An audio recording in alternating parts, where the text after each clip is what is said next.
What's happening, YouTube? It's Thursday night, 9 o'clock. We know what time it is. It's the Killer Comic Show. Now, you might be looking at us thinking, there's two people. What a handsome pair. What a handsome pair, but there's two people missing. The two people missing couldn't be bothered this week. They just thought, we can't be bothered, so that they didn't come. So it's just me and it's just Ben. We're the two best ones anyway. So let's all take a moment to mourn the absence of Tom Malin and Andy. What's Andy's surname? Perpetual Comics. Cowan. Is it Cowan? Andy Cowan and I don't think he likes to be traced. Raise a glass to you. Yeah. Cheers, guys. But thanks very much for not coming on. It's great. The desert misses the rain. I know. I think they're just really busy at work. Obviously, I think everyone's slowly getting back to the grind now. And I know Andy's he's on call 24/7, so I guess he hasn't had time to sit with us, a couple of misfits, and talk about Andy's boss. You. Oh, what a joke. But I mean, we had people nice and early in the chat. Who did we have? Nice and early for us to be late. It was. We had Sif Lordley. Yet again, he's busy at work. Geeky Guy comments, but I shall return shortly for the stream starts to enjoy the chat. We've got everyone's favourite pirate, Captain Comics. Yeah. We've got me. I'm in the chat. Good. Making up numbers. Again, from across the seas, we've got copy 801. Thank you for checking in. We've got everyone's favourite Mr. Positive. It is James.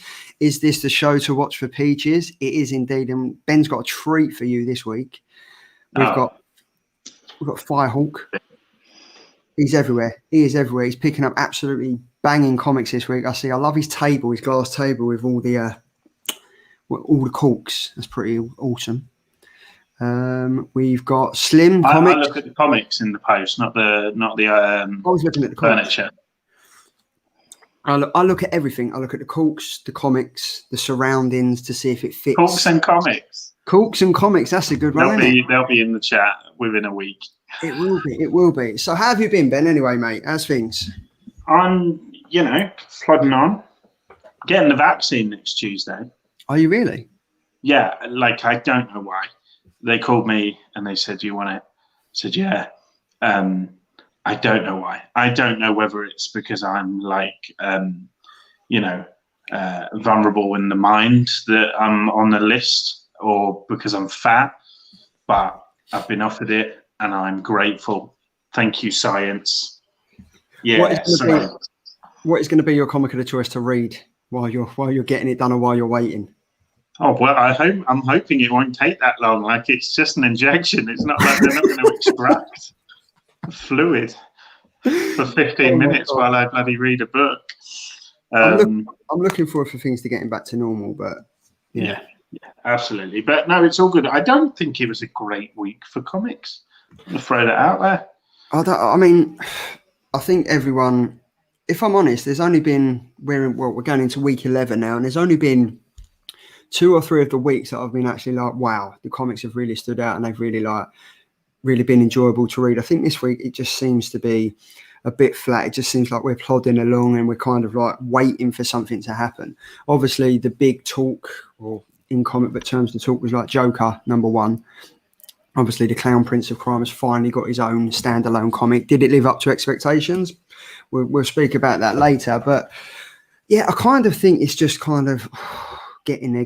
I might have to turn to Dynamite Comics because there's around 300 variants every week. I know James tunes in every week at the perfect time to spot the hot cosplay variants that I put on my just start reading Red Sonja. That'll keep you busy. I think it's because Red Sonja versus the Sun, Red Sonja versus the Moon, Red Sonja versus Grim Fairy Tales.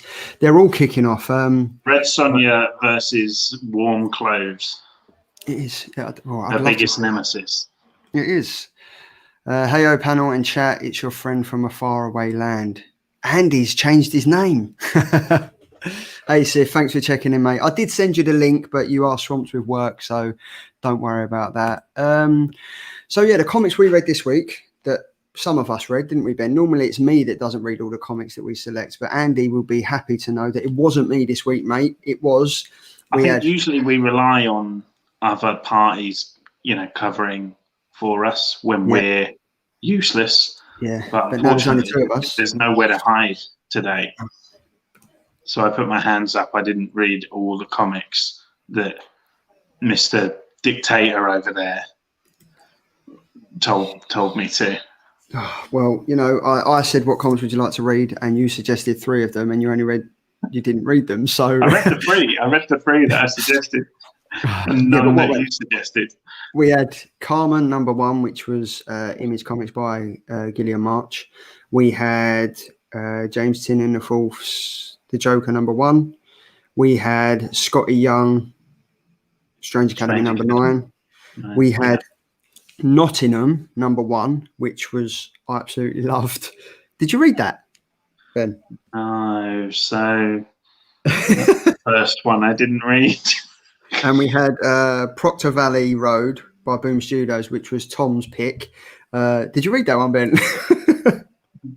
I was a bit confused though, because Nottingham #1, James was speaking about that. James from Comic Deal was speaking about that last week.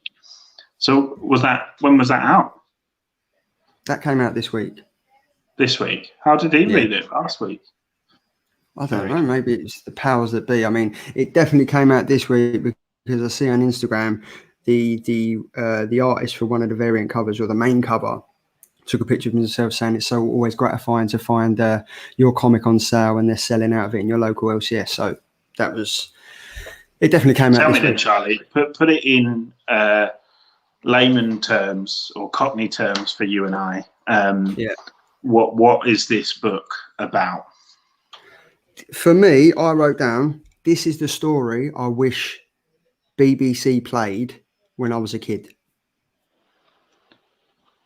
Isn't it quite adult?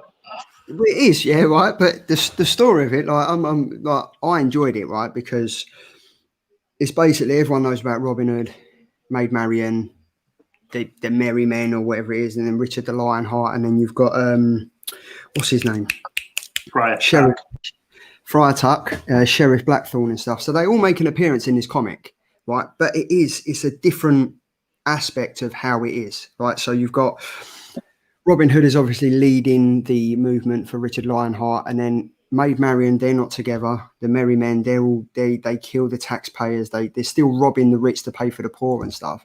But it's a more dark, in-depth. It's still like on a fantasy level of a comic, but it's so enjoyable. Like, the artwork was really, really enjoyable. And it's still like the highwaymen, they're still getting robbed, and the context of the story is still there. It's still the battle between Robin Hood, as we know it, against what's his name, Sheriff Blackthorn and stuff. So it's always back and forwards and stuff. But it was a great read. I really, really enjoyed it. It was #1 out of the 5 comics that we read this week. I think you only read 3. When I say #1, I mean it was the first comic I read out of all of them. I thought you meant it was the best. Comic Deal's mixed it up. It's like BBC's Maid Marian and Merry Men mixed with a shitload of cocaine. That sums it up. What is your favourite version of Robin Hood before this comic?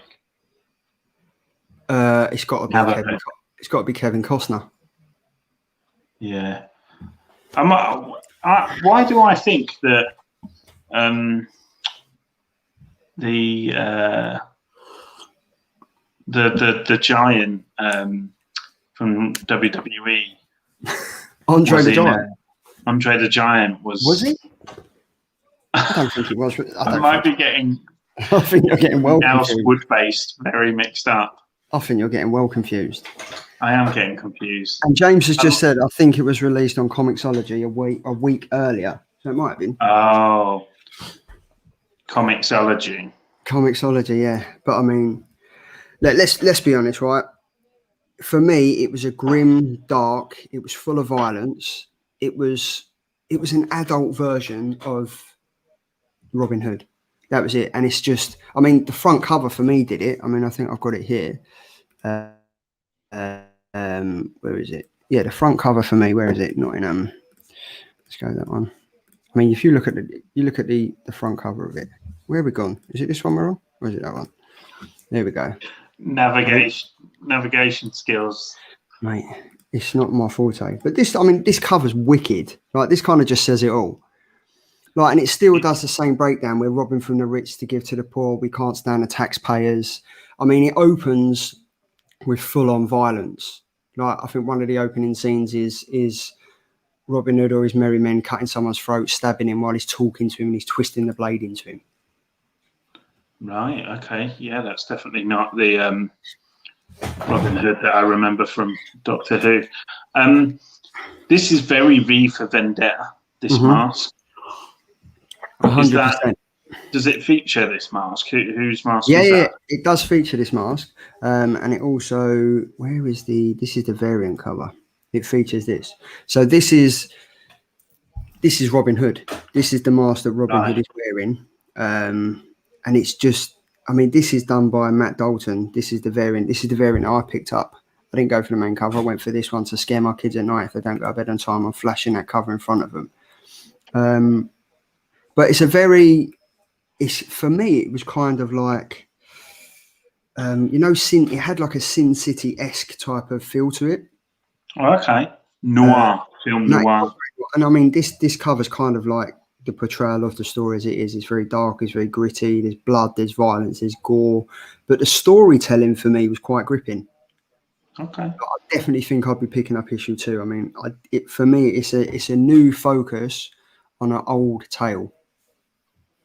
I wonder if they acknowledge the links to V for Vendetta there, because V as a character is quite Robin Hood in the sense that it's about, that kind of hashtag kill the rich type thing.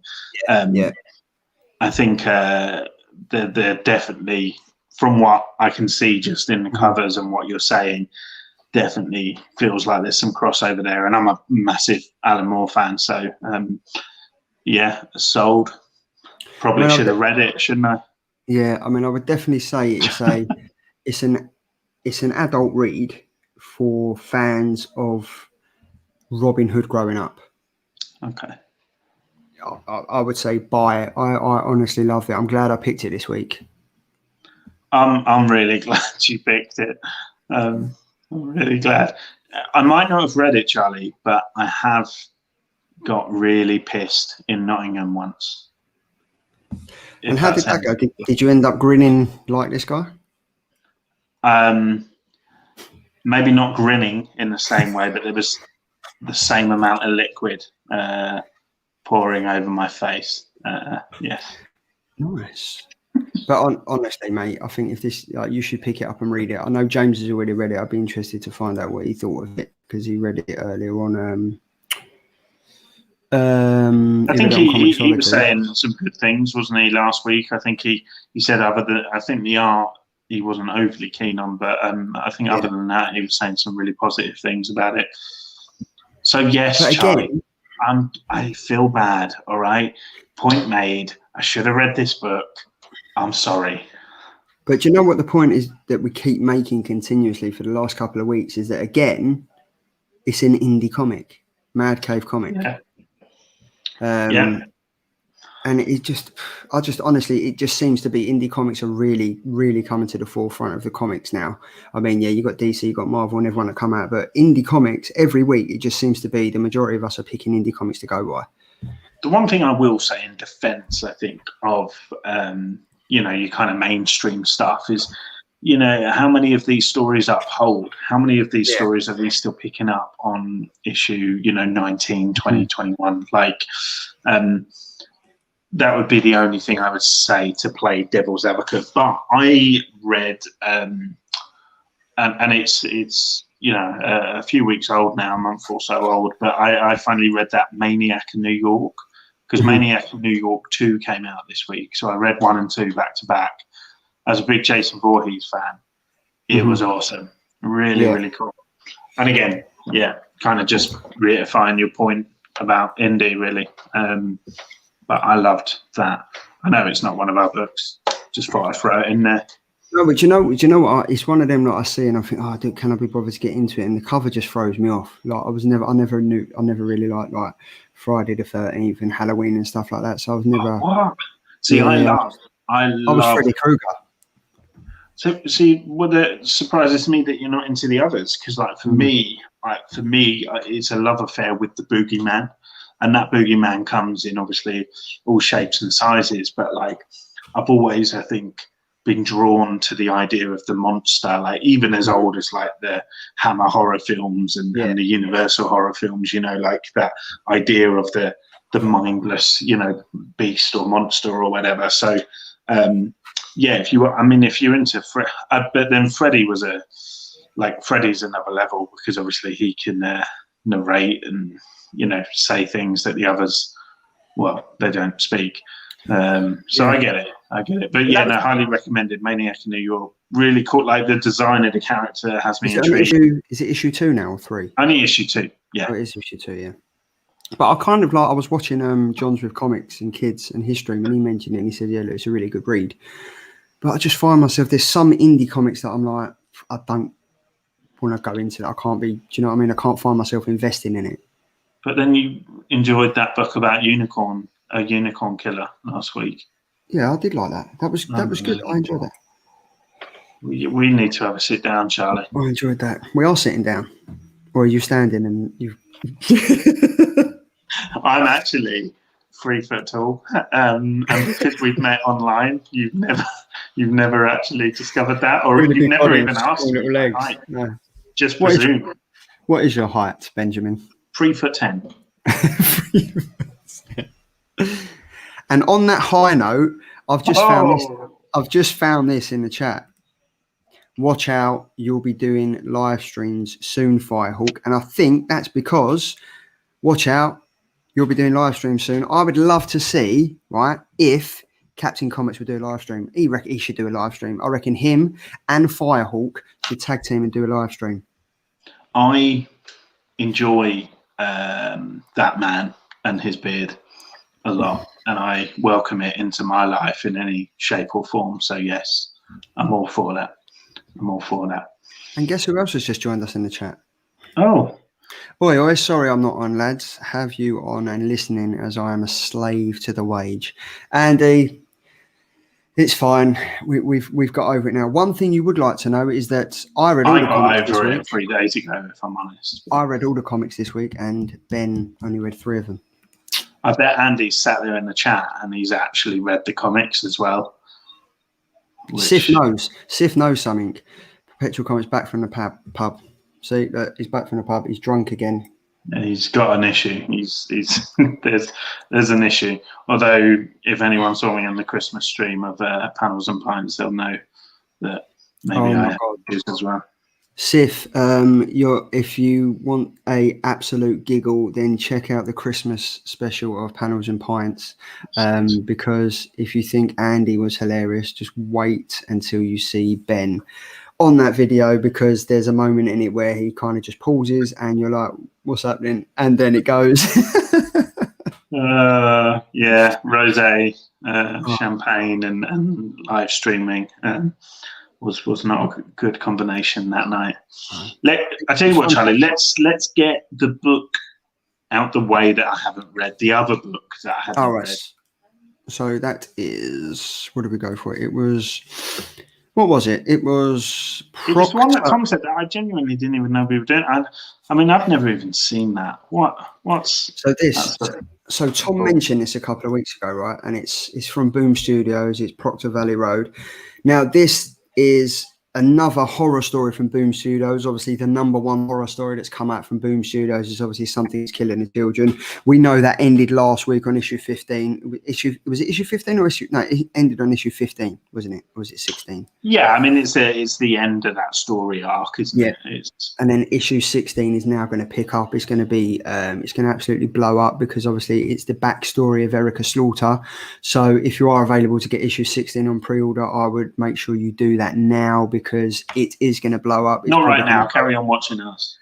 Yeah, carry on watching us, but it is going to blow up like it did on Something's Killing the Children #1. Ben, just quickly, Sif Lords has said that video of you sound like a regular on a Spine Tick show.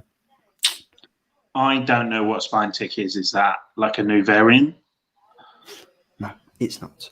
It's a spine tick. You know, when you have a spine tick in a book and you don't know when it's going to get graded. There's a fantastic show run by Sif Lordley and the boss woman, Lady Sif Lordley, and it's on Saturdays at like 3 o'clock in the morning when we're all sleeping. But Andy, I was going to say, Charlie, you presume that I watch other YouTube channels. Do you not? Do you not? Of course I do. Yeah, I just watch my own videos over and over and over again to get the views 15 up. times to make myself feel better. But so this was Tom's pick of the week. It's another horror comic from Boom Studios.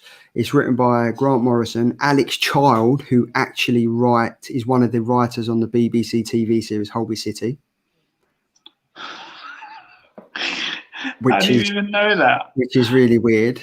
Because please tell me you've Wikipedia'd that and it wasn't like a... No, I used to like Casualty, right? And there's an old episode of Casualty where Charlie, one of the nurses, gets hurt and he falls into a coma, and the other one, blah, blah, blah. And it flashed up years ago. I was like, I remember that Alex Child. And then I Googled him to think Casualty, because he was a writer that starred in an episode, and I was like, and he writes for Holby City now. I don't watch Holby City. I don't like Holby City. You do realise we're still live, right? And you said all that out loud. Oh, come on! I did an unboxing on Monday and said to Andy live on the stream that I needed to get off by 9 o'clock because I wanted to watch the thing with Meghan and Harry. Look, absolute waste of time. That was absolute waste of time. It's 2021, brother. Don't worry. We've all got our thing, and if your thing is the backlog of Casualty on BBC, then I'm up to date with that now. It's Holby City. I'd have to start from 2011, I think it was, but we won't get into that. But anyway, this is a horror story, and it's based on the real life road of Proctor Valley Road, which is one of the most haunted roads, or it's said to be one of the most haunted roads in America. There's been documentaries on it. There's been ghostly sightings. Apparently there's a minotaur that stalks this road at night, and you can see headlights coming down the road when there's no cars and stuff like that. So apparently it is based loosely on Proctor Valley Road. You can Google it. You can go on YouTube and watch the documentary on it. So it is quite well known. Do you know what that's just made me think of? Maybe what people are seeing is have you ever seen the film Role Models? Yes. And he's got like a promotional truck for the Minotaur.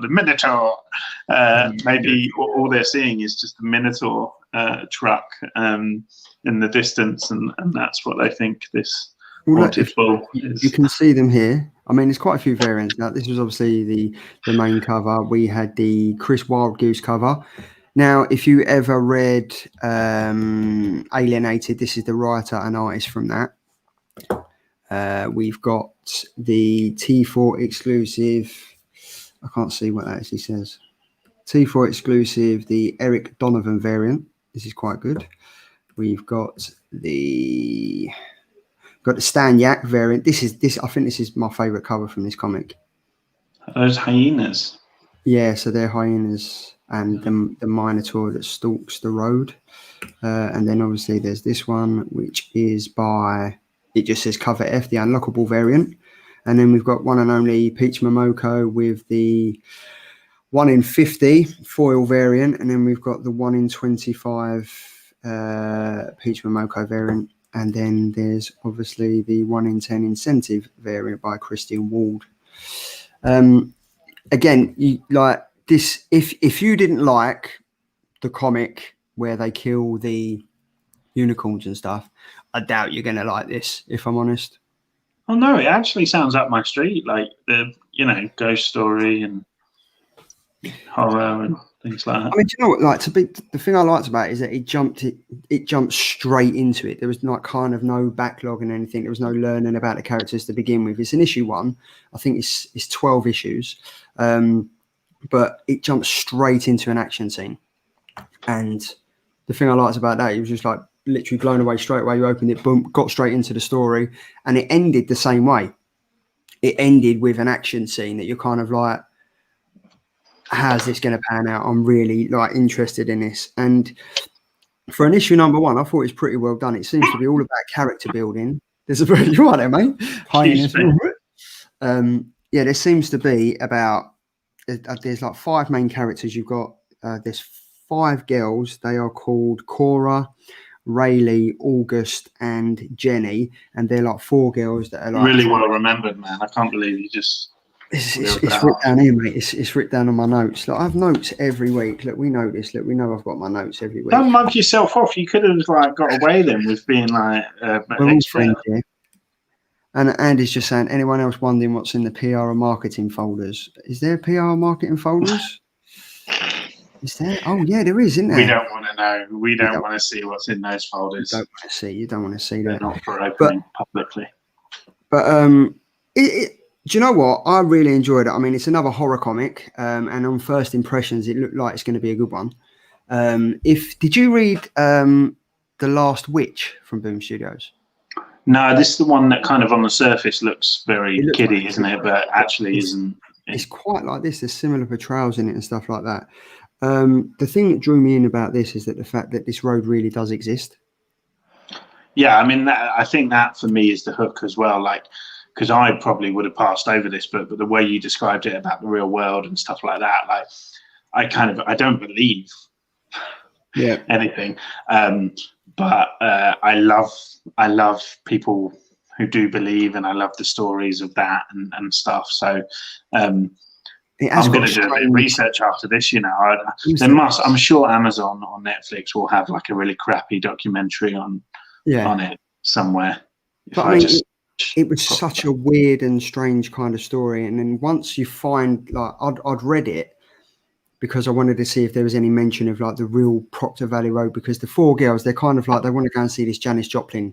They keep mentioning Janis Joplin. I don't know if they're going to a concert or they're looking to do a gig regarding Janis Joplin and stuff like that. But they do these spook tours to Proctor Valley Road to earn money for these tickets for this Janis Joplin concert or wherever they're going to.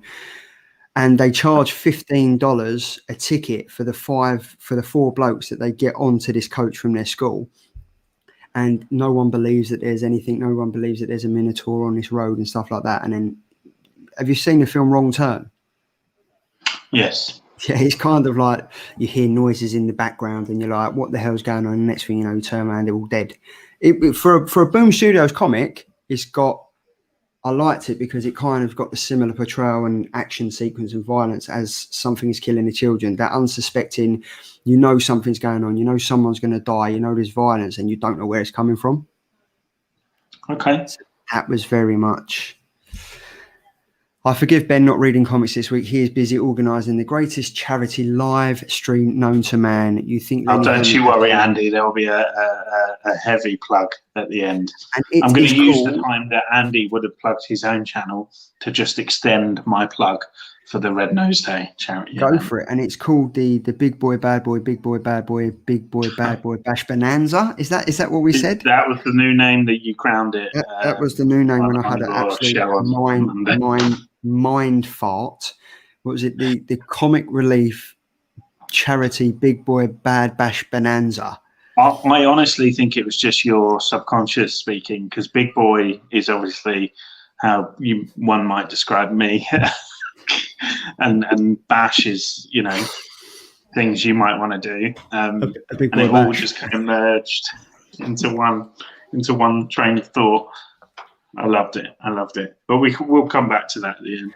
See, Sif just read PVR last night. I'd love to know what you think of it, because I really enjoyed it. This guy said he was working 5 minutes ago. Yeah, he couldn't jump on the live stream, but I think he's just doing what Andy did. Apparently, they're meant to be listening, but they're typing as well. So let's really hope the HR department is not watching this, guys. Ben, it's the 21st century, man. Do you remember? Like, men can multitask. Men can multitask. But overall, right, the central mystery surrounding this story is very intriguing. It's very interesting. The character building from this story is... I'm looking forward to seeing how this goes out. Like, the way that the comic ended, it was an awesome ending for an issue number 1. And yeah, it's fun. There's monsters, there's creepiness, there's the fact that it could actually relate to the real world, which has got me even more intrigued to hop on after this and find out more about Proctor Valley Road. There's got to be like a documentary or a shit like shaky wobbly cam that was featured on, I don't know, like Do that again. the horror channel. I've taken a leaf out of Sean's book from the new comics in his dodgy hand. That is some girth. No, I mean, yeah, I think that should be our homework, to go away and have a look at Proctor Valley as an actual thing. Well, this is it. Look, I was sleepy when I read it, but the non-spoiler ending woke me up. That turned it around for me. See? Just. Well, the other day he was literally, he got off for a piss at like 3 o'clock in the morning and ended up just jumping on and texting saying, No wonder that guy's sleepy. He does streams for like 4 or 5 hours, doesn't he? 4 or 5 hours. I think the last one was like 7.5, and then the one after that was 6.5 hours. We should call him Sleepy Sith Lordly, but I don't think he sleeps. No, I think that the crown for sleepy YouTuber still goes to GP Venom when he missed his invitation to one of the other channels because he was sleeping. He's down for 12 hours on Saturday. Yeah, that's I mean, yeah, just see someone. Let's go on to some comics that I have read, Charlie. Right, so I'm going to go on. Let's do this one because we spoke about this, and it is going to be... Are we going to get this one out of the way? I think we have to. Yeah. This one. Wow. What did you think about this? I messaged you this afternoon and was like, what? Karmen was an interesting read. Yeah. I mean, gosh. I'm going to be honest, Ben, before you jump in. I didn't know what the fuck was going on. I didn't know what was going on. Yeah, I think I maybe lost my place in things a few times. I sort of didn't really know where it was going at the beginning.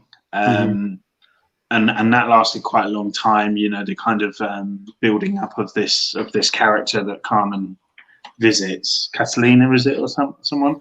Catalina. And I think Karmen could have come into it a lot earlier. There's your peach of the week. There it is. I've just showed it to her earlier. Yeah, there we go. Yeah, I think she could have come into it a lot earlier. It was a strange kind of mix of like quirk and humor, but then obviously the source material was like incredibly kind of dark, thought-provoking stuff. I think the artwork was absolutely superb throughout. Well, while we're on that, I think this cover for me by the friend of the show, David Nakamise, it's amazing. Like he's constantly pulling it out of the bag. Every day I'm seeing a new comic or a new art piece on his wall on Instagram and stuff like that, and he's got to be one of the busiest artists at the moment. Oh yeah. He's the go-to guy now, isn't he? Yeah. But no, even the internal artwork I thought was absolutely fantastic. I thought it was really refreshing.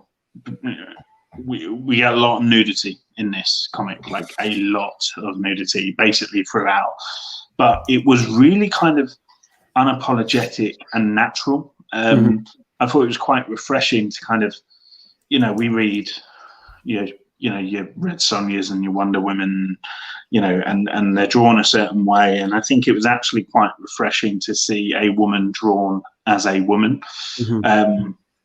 So, you know, I sort of enjoyed that, but not in the way that you might think. I wasn't expecting it. I think that's the main thing about it. The way that the comic started off so innocently, for it just to flip on its head and to go into to one of the main scenes in the toilet. I mean, it's got it all. It's got humor, violence, instability, and it's kind of got all these emotions mixed into one panel. And you're like, I was like, I don't actually know how to deal with this. I couldn't quite get to grips with what was happening. Tell people what you think. I need to. I'll be back in just one moment, Charlie. I'm really sorry, but just tell the people what you think. I'll be back in one moment. All right.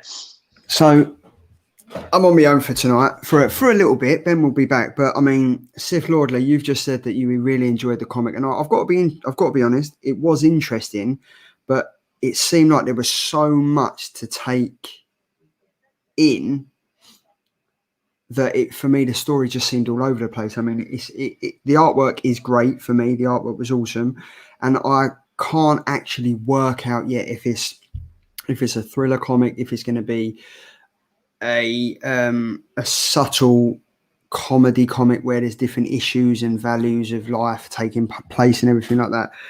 But for me, it just felt proper strange, man. I just didn't know. Like, it started off so innocently, and then all of a sudden, the next thing you know, there's a naked bird flying off at the end of the comic. I was just like, I didn't kind of get it. I don't really understand if is she a skeleton? Is she a ghost? Does she come back? It's exactly that, mate. It is exactly that. It reminded me of living in downtown LA. I bet it did, mate. I bet you see all these freaky characters in downtown LA. There's plenty of Karmens floating around there. We've probably got some in Croydon where I live as well. So I wouldn't expect anything less. But I think I'm pretty unsure whether it's going to be the start of something that I'm going to want to continue reading, or it's going to be the fact that I'm going to pick up issue 1, 2, 3, and then after about 3 issues, I'm going to be like, this is shocking.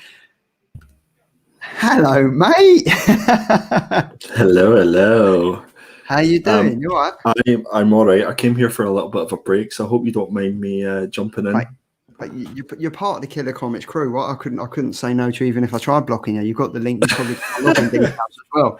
So, I bet everybody's disappointed. They're like, where did Ben go? And now there's a Scottish guy here. What's going on? Put this one on. Oh, look, he's still there. I can't get rid of him. If I remove him, he's going to go off. Yeah. No, put that back. How are you, mate? All right. I'm okay, mate. Yeah, up to my ears in work, but apologies I couldn't make it at the start, but I thought I'd jump on just to say hello. Do you know what? I leave for 1 second and you go crawling back. How are you, Ben? I'm all right, mate. It's nice to see you. I know you've been busy. Yeah. The stream has taken a turn for the better, I think. And we can all agree on that. I'm just here for feature of the week. Mate, Andy, did you not read any comics this week? Like, obviously, you've been so busy, so that's totally understandable. No, my plan is to catch up tomorrow at 4:30. That's when I finish. That's my week of dread over, and I'll get stuck into some comics. So I'd love to know what you thought about this comic, because I was just saying, like, I was just literally talking to like Sif, and he was saying it reminds him of like living in downtown LA. This comic goes from innocent to what you think it's going to be, and it just ends on something you're like, I think can I clarify, Charlie? Did you read into it? I read into it that Karmen is deaf, basically. Well, I kind of got that from one of the scenes in it, but then I was like, well, hold on, is she? Honestly, I just felt all over the place with this comic. It was a great read, but I kind of didn't. There was so much going on. I think it does its job as a comic, because I'm so intrigued that I feel like I need to read that second issue. Not necessarily because I enjoyed the story, but it interested me so much, and it kind of posed so many questions that I need that second issue in my life, and I need some answers. Well, this is what I was saying. Like, it intrigued me enough that I'm going to buy the next issue, but I still don't know whether I'm going to be at a loss with this, if it's actually going somewhere, or I'm going to spend my money on buying these comics and think I've literally just wasted so much and his story is pointless. That's 5 out of 5 books that I think that I've picked that Ben hasn't liked. No. I didn't. I don't know. I do think the artwork was beautiful. There were moments where I really loved that character of Karmen. That she was very kind of off the wall, very kind of jovial and jokey, but almost in a really kind of dark way at times as well. There were little moments where she would do something scary or strange that I did like. I just didn't love it. I don't know. Do you know what it reminded me of? Bill and Ted's Awesome Adventure? Or Bogus Adventure, whatever one. It reminded me of the death in that. She reminded me of Death in that. Yeah, like Death, but Death with a sense of humour, sort of thing. Yeah. I mean, but you know, the source material of what was happening in it was obviously really serious, and I don't know. For me, it's a hard one, really, because I think I ultimately go to comics for escapism, and I think when the nature of the comic is quite kind of serious and what it's exploring and stuff, I'm a little bit like, I just, you know, can I just go back to reading Spider-Man? And I know that sounds kind of like no, but it does. I think dumb, everyone's. It is. I think everyone like kind of sits down and reads comics or they listen to podcasts and stuff like that, and they do it to get away from real life. Listen to the Killer Comic Show once a week. and then when you sit down and you read a comic that is so relevant and so what's happening in the real world at the moment, you're kind of like, oh, I've come to this place to switch off. I can't. I'm still. Do you know what I mean? Like I'm still. But then like, at the same time, you know, artwork is art, isn't it? It makes you feel something, and if it's making you feel something that you maybe didn't know you need, you know, wanted to feel or whatever. Then that can be really profound.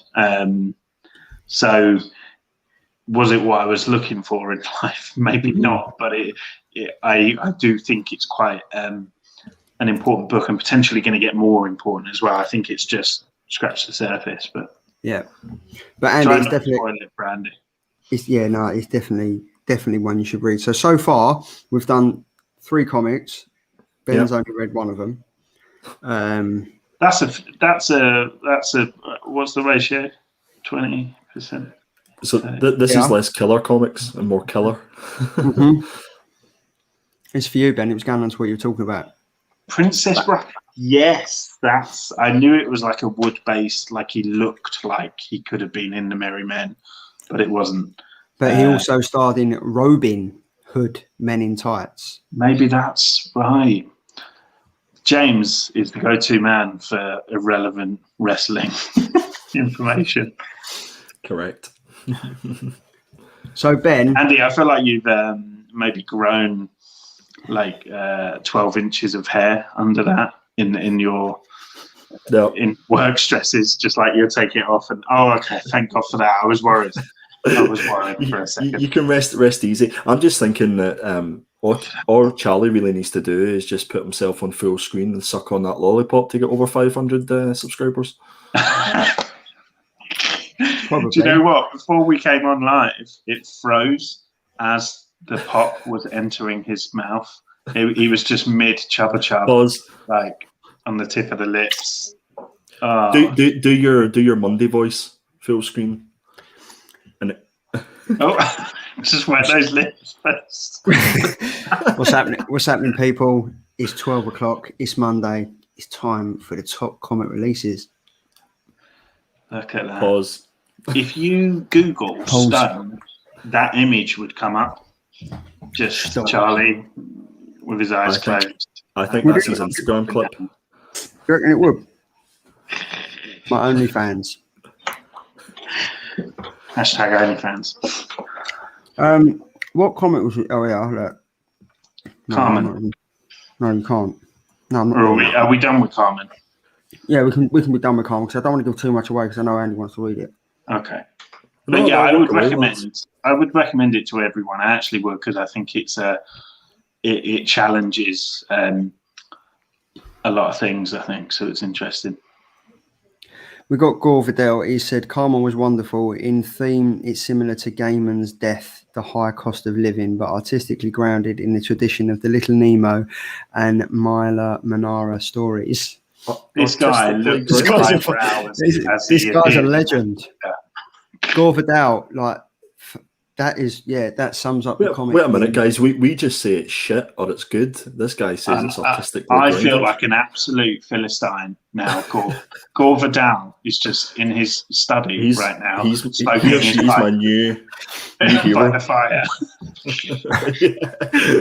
With his book and a cat.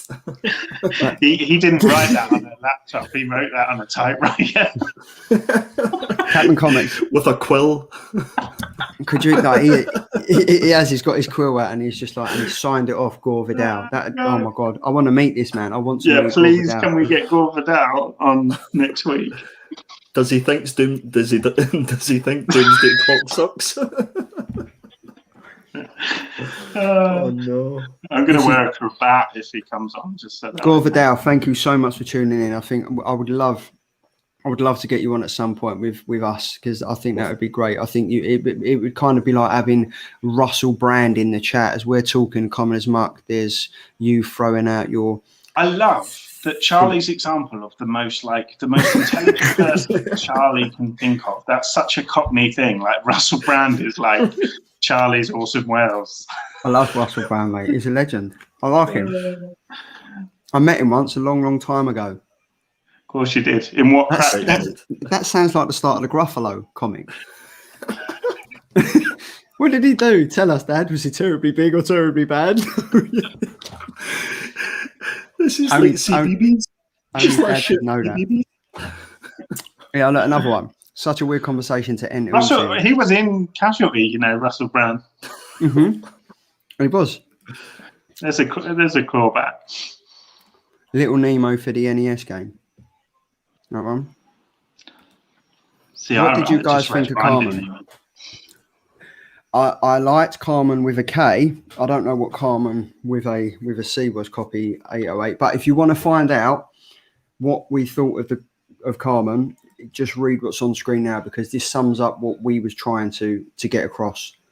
This is a mic drop moment.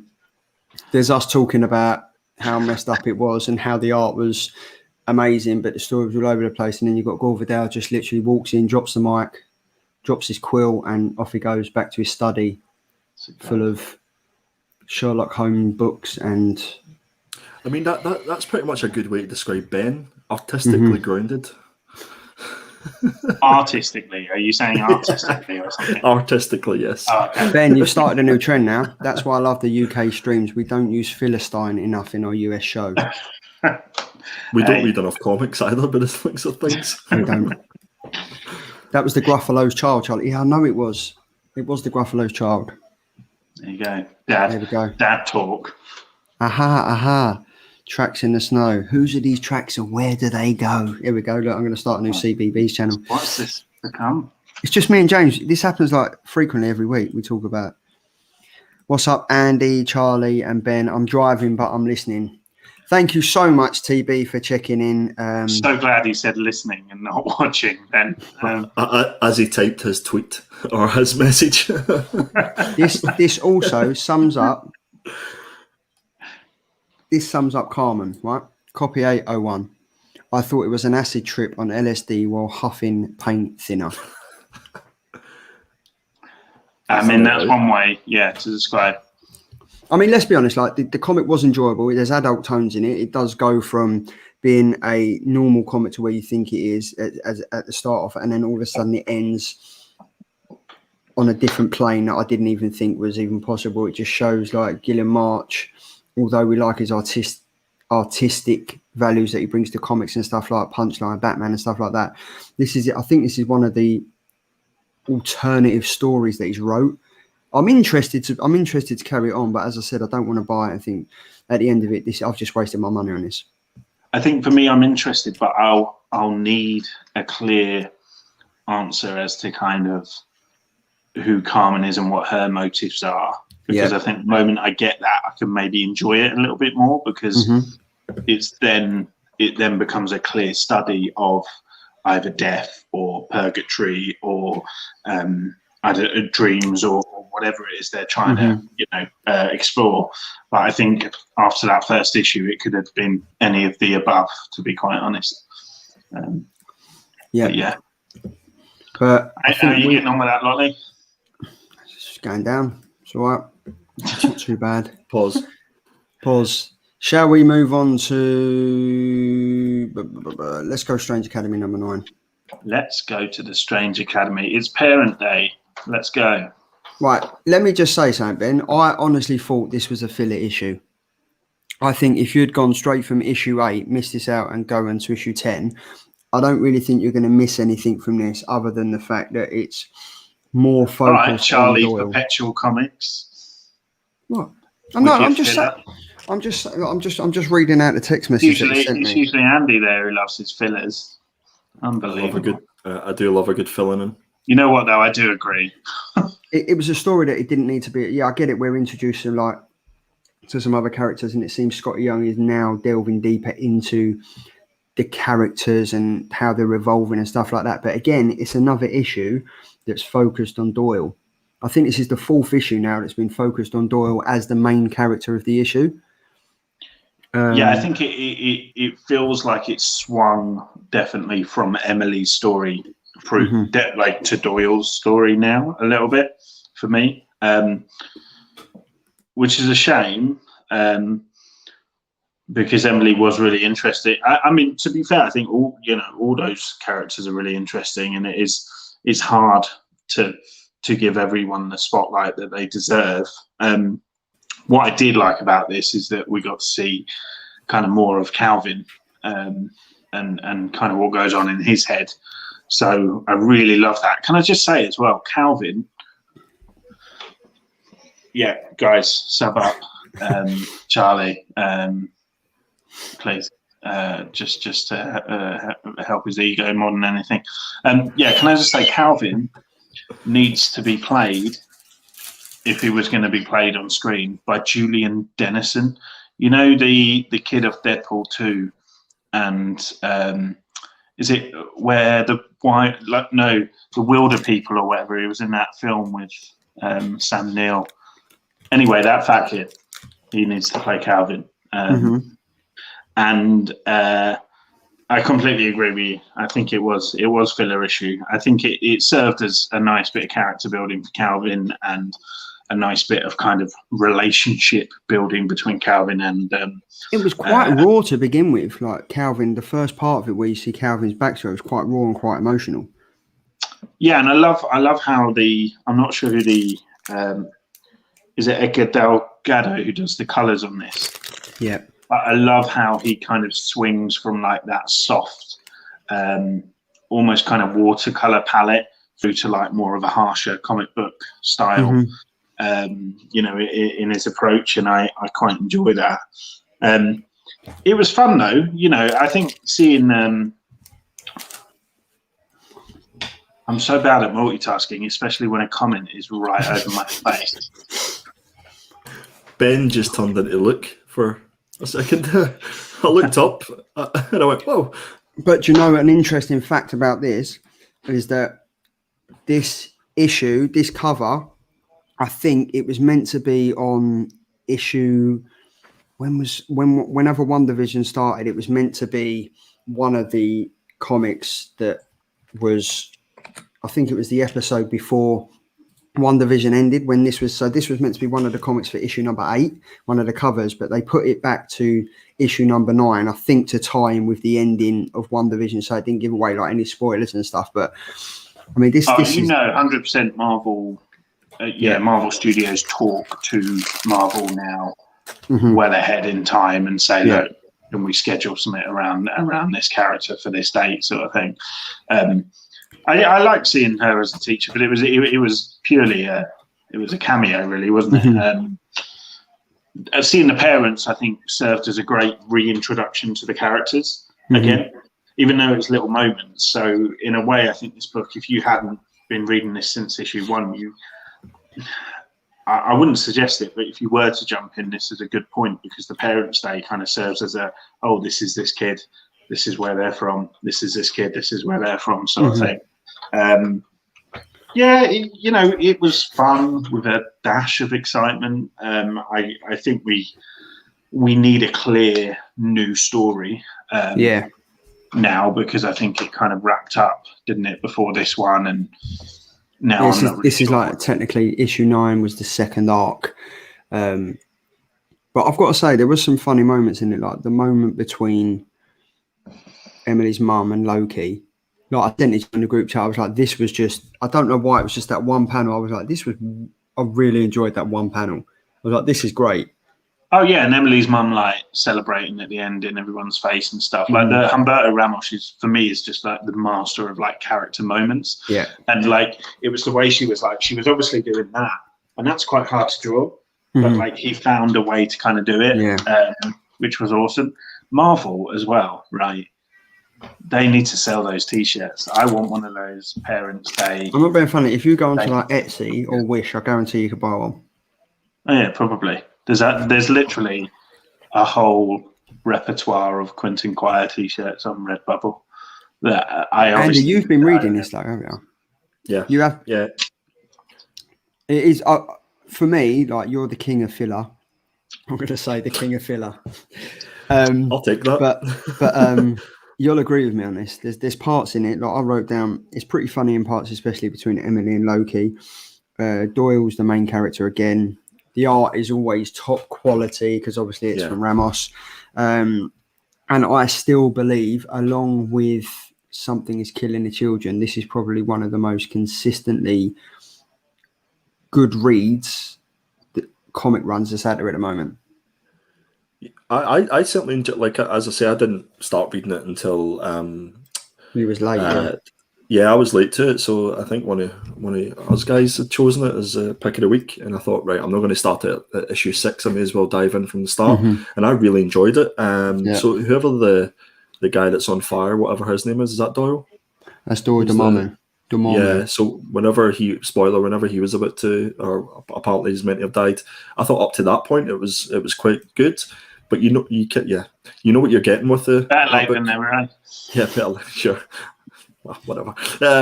You know what you're getting with the book, I guess. The artwork, as you say, is always fantastic. But it sounds to me like, from what you guys are saying in the books that have been talked about so far, is that it was kind of a filler week rather than just one filler comic. But I mean, the last couple of weeks have been huge for comics, so it's no surprising that we get a bit of a lull. I really want to start collecting all these Arthur Adams character focus variants because I think they're great. They're cool. They tough this week, wasn't it? Yeah, they really are cool. And I mean, I think it's the same. Like, you're always going to get a week where the lull hits and stuff. Yeah. Me and Ben were saying at the start of the show around it, we don't think it's really been a strong week for comics this week. For this week, it doesn't sound as if it's been a strong week. I mean, I found it hard to pick a pick of the week. I thought I found all of my picks hard this week. Yeah, I thought Nottingham was definitely the standout for me just because of the story, the artwork, the cover work and stuff like that. But I think it was Ben, hard. did you read that one? No, I didn't read that one. I didn't. Is that another one? No. It's hard when you're heading up to like last week's picks were superb, you know. Yeah. But yeah, I think this was another comic. I mean, it's been consistent. If you're reading Strange Academy, you're going to like this. You're going to want to collect it. And there's always going to be one comic that's like your least favorite and stuff. I don't really think there was anything you would have missed in this comic. It was definitely a filler issue. You could have gone straight from issue 8 to this. What is this? A comic series should come out with 10 issues and 50 times called Something is Killing My Wallet.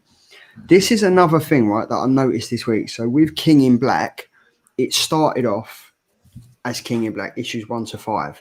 Now it seems like we have every single Marvel character from past, present, and future coming in with a tie-in, and we haven't even had their main run of comics now.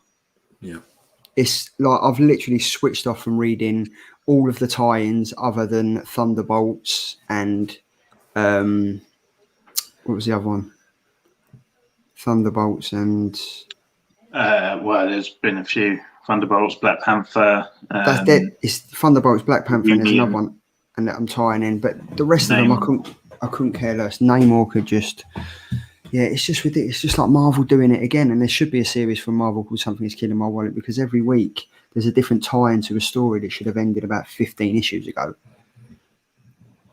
No? Yeah. Agreed. 100%. I'm sad that Thunderbolts tie-in is finished because it was only 3 issues, wasn't it? If I remember rightly. Yeah, I hope if anything survives, Captain Universe, you can keep. I want my Thunderbolts. Yeah, it was fun. I enjoyed that book. Yeah, but I think we should just probably end on. What about Joker? What about What about ending on James's comment?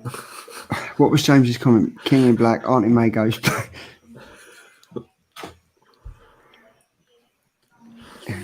Good. Wow. I reckon we should honestly have a debate about this. I think we shouldn't for the sake of your channel, Charlie. Absolutely not. Yeah, for the sake of we should get everyone in the chat and have a mass debate about this. I see what you did there, Charlie. Yeah. Is the sugar in that lollipop went to your head?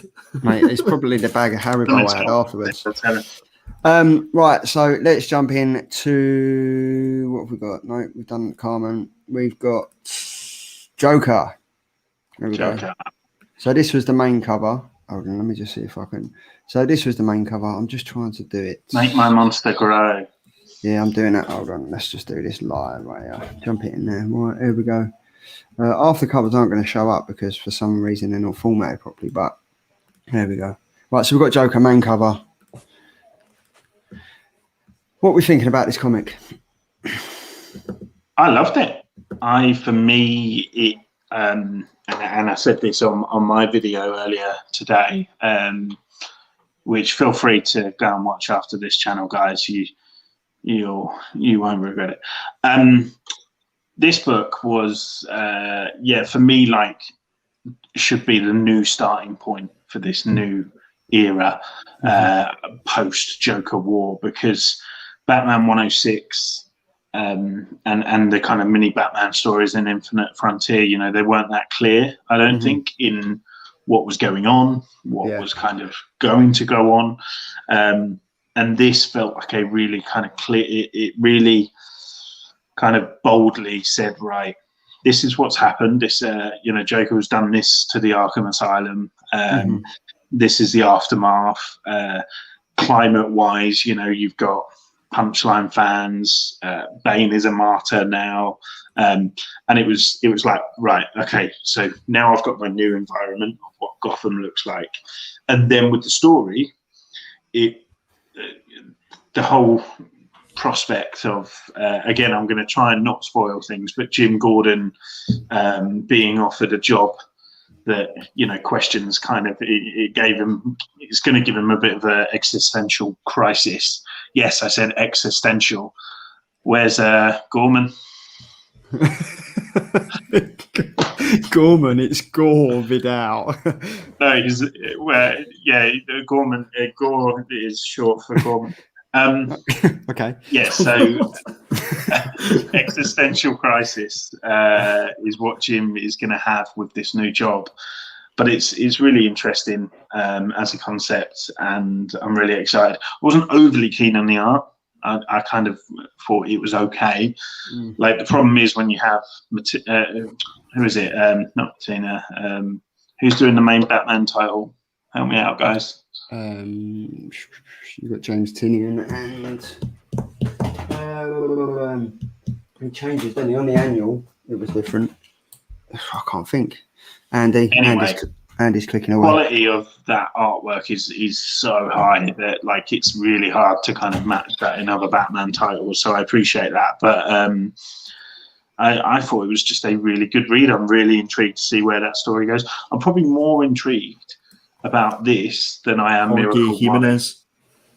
Jimenez, that's the one. Yeah. Yes. So yeah, I'm more intrigued to see where this goes than where the Scarecrow thing goes and all of that stuff. Because yeah, this was just a lot more interesting to me. I thought it was a great book. See, for me, right, even though I enjoyed it, I thought it should have been called The Gordon, not The Joker. Yeah. It could have been Jim Gordon. Because that clearly would have sold more. But do you know what I liked about it? Was the fact that... Just call it Jim issue 1. Just call it Jim with a massive profile picture of him just there. So obviously this takes place after Infinite Frontier #1, the same as Batman did last week. But I did like the fact that we get to find out certain traits of Jim Gordon in the aftermath of the years of terror and everything that Joker's had on Gotham, had on Barbara, had on Batman, Robin, Gordon, and everything like that.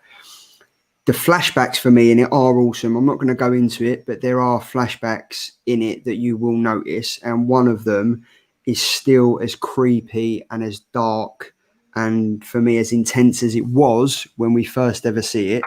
I'm not sure if you know what I'm talking about, Ben, but yeah, I kind of do. But the shocker for me was, and I mentioned this on my show, but it's like advertised as like 13 plus. It says on the front. And it's like the fourth page where the guy's telling him a story about his career as a policeman and how he has experienced evil. Oh my God. Again, I won't give it away, but it's like, I just couldn't. I was like, I'm not sure 13-year-olds should maybe see this. Yeah. It was brutal. But again, that was great because it kind of set a very different tone to the story to what we're used to. And I don't even think it's been labelled as a DC Black Label, or has it? I didn't see Black Label. No, I think it's not Black Label.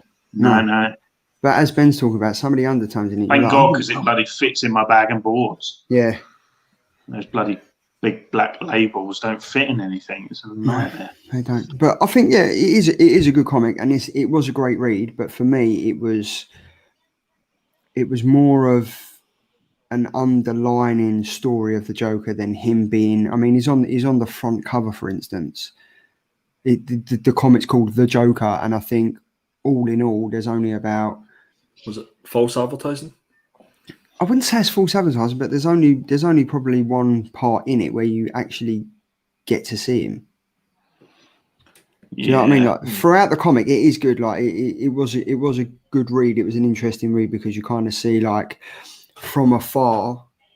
How can I describe it? It's kind of like having being the main character and having an out of body experience, because the main character of the comic isn't hardly featured, but he is in a way that you think, well, this is interesting how they've done this, because he's constantly in the background, or he's constantly in people's thoughts and different panels when he's not really there. For me, the punchline story lacked. Oh yeah, no, I didn't.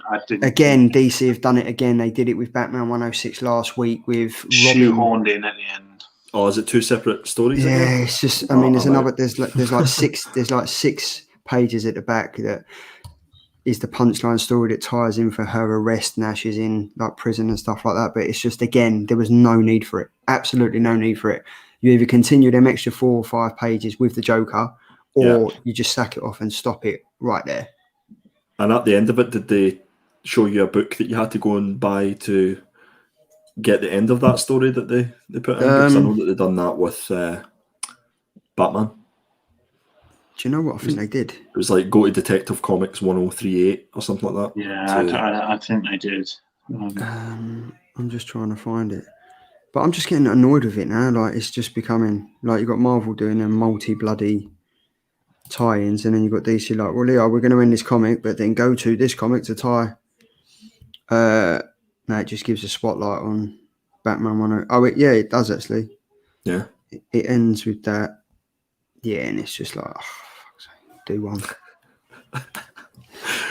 God, we're a positive bunch tonight, aren't we, lads?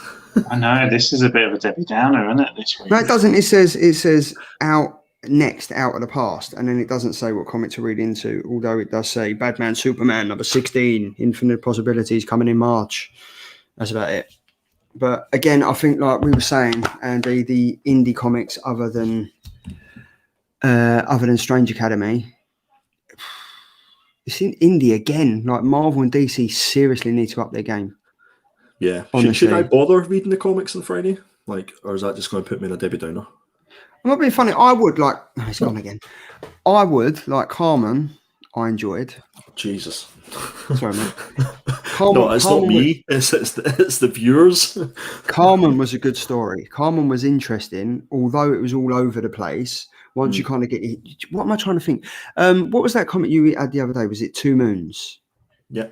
Right. So Two Moons was confusing from the off with the text, with the layout, with the pronunciation of the stuff. I couldn't get my head around it. I couldn't be bothered to read it. And then once I read it the second time, it kind of all fell in place. Yeah. This one,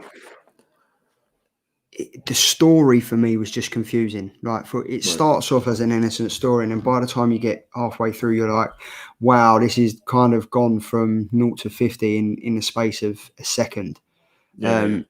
It's definitely worth a read, though. I definitely would read it. The question that's on the tip of my tongue, and I'm sure everybody that's watching wants to know, is, was it as good as Scout's Honor? I don't know. I didn't read Scout's Honor. I kind of switched off when even you were killing it in the. I liked Scout's Honor 1, Scout's Honor 2, and I haven't read Scout's Honor 3 yet. But I'm sticking with it. Indeed. Dib dib. No, that stuff. Dib dib dib. There's a joke there somewhere. I'm not going to go on. I was going to end it, but your channel will get taken down. Yeah, exactly. But yeah, so Karmen was okay to read. Strange Academy was a filler issue. If you jump straight from issue number 8 to issue number 10, you're not going to miss anything. The Joker, yeah, it was all right. It's interesting if you look at it from Jim Gordon's point of view. The flashbacks for me make it. The flashbacks in this comic make it for me, and there will be one in it that you'll know what I'm talking about when I say it's as dark and as gritty and as violent as it was when we first ever watched it. See it. What else did we have? We had Nottingham. I was going to say Nottingham. Nottingham was good. I liked Nottingham. Nottingham was great. It was the story that we should have all had when we was kids. Right. Okay. It would just put us to bed. And it would have been great. And I'm going to get back. Hello, mate. You okay? I'm so sorry. You can fire me if you need to. Did you have a dodgy curry or something? No. I've got baby. Oh. Oh, that's right. But we was just saying. Charlie, is anybody? I'm just wondering if anybody that's watching in the chat, is there any books that anybody in the chat that I've read that we maybe missed out on? Yeah, because obviously, we pick these comics lot, so we'll talk about what comics we're reading and we're reviewing and stuff like that. But it'd be great to know what comics you guys are reading, because obviously we read loads of comics, but we only kind of review like 4 or 5 on the channel. So it'd be good to, like, literally, maybe it's something different. Maybe it's an indie comic we haven't read. Or free. Maybe it's a Marvel comic that's gone under the radar this week. Proctor Valley Road was quite a good one, Andy. I've got that. I've got the 1 in 10 on order. It's on its way. Yeah, Siffer said this. I'm going to read Children of the Atom. I was interested in that. I read it. Was it good? Was it good? Yeah. It was cool. It was it felt like a real return to like X-Men or mutant storytelling, like, you know, to the kind of dysfunctional, kind of kids, really. So it was really interesting, the kind of the dynamic and the questions that it posed for the actual X-Men, the situation, and then the end was like real kind of like left turn to what you might have expected. So yeah, I did actually enjoy it. Yes, I don't know why I sound so uncertain. I did. Jenica, I've heard that's really good. That Jenica, as I do, I collect issues, but I don't read it. I read the first one. You collect 2 of everything as per your video on Monday. I read the first 2 issues, and then it kind of switched off. Got rid of that, and then apparently there's a comic out there which is Animals of Farthing Wood for adults. It's called Usagi Yojimbo. Not heard it. That guy and that bunny. I haven't heard it. I'm surprised he's still in the chat and not been banned after his last comment. There's so many people in the chat. I'm missing comments. I can't believe it. You had one job, Charlie. You had one job. Star Wars is it filth? And then we've got. I think that's opposed to you, Andy. That's your word of choice. He does enjoy that word. He does enjoy that word. But I mean, if you're looking for a bomb furry animal book, look up Fufa. I'm not looking up Fufa. I made that mistake by looking up Hairy Fat Guy. Ain't happening again, mate. I'm not looking up Fufa. I so want to look it up now. I'm not gonna. But I thought that was Sean's weekend job. Fufa. He's a Fufa. Sounds like a Pokemon. Is that what he does with his? Is that his right hand? Is that his name for his right A hand? reverse swoofer. His reverse swoofer.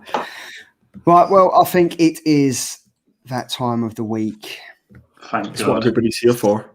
for the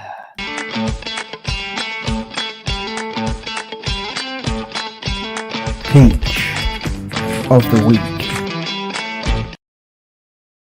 Oh, there it is. I love that. Right. So there's only 2 peaches this week. Never do that again. What did he do? Put them on full screen. Let's do it again. There we go. Go on, Ben. Look, for the purposes of the people listening to this and not watching, because they're driving, obviously. Why would you not be? I licked my lips, basically. That's what Andy's referring to. Innocently licked my lips because they were dry. After an hour and 15 minutes of streaming with you two, my lips are dry. So I dampened them. Between you Andy, licking your lips and him sucking on a lollipop. Never do that again. Never do that again, Andy. Put him on the big screen. Do it again. That's so true. Do you know what, Sif? I think I might actually do that. You should get hairy old fat guy on here, introduce him to the UK market. I don't see Wait, why that's an not. actual person? Yeah. Oh, Hoff G. I love him already. A Hoff G. Amazing. But whatever you do, just don't Google hairy old fat guy. No, I try to avoid those words in that combination, really, because it gives me a complex. Well, anyway, I think because we kind of just trailed off there, I think we're just going to do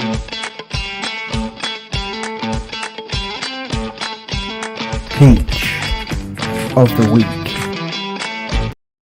Right, and we are back. So I'm going to go with, I think Ben smashed it out of the park this week. Let's be honest, there was only 2 of us on the show, and he's come up trumps with not one, not two, but 3 peaches of the week.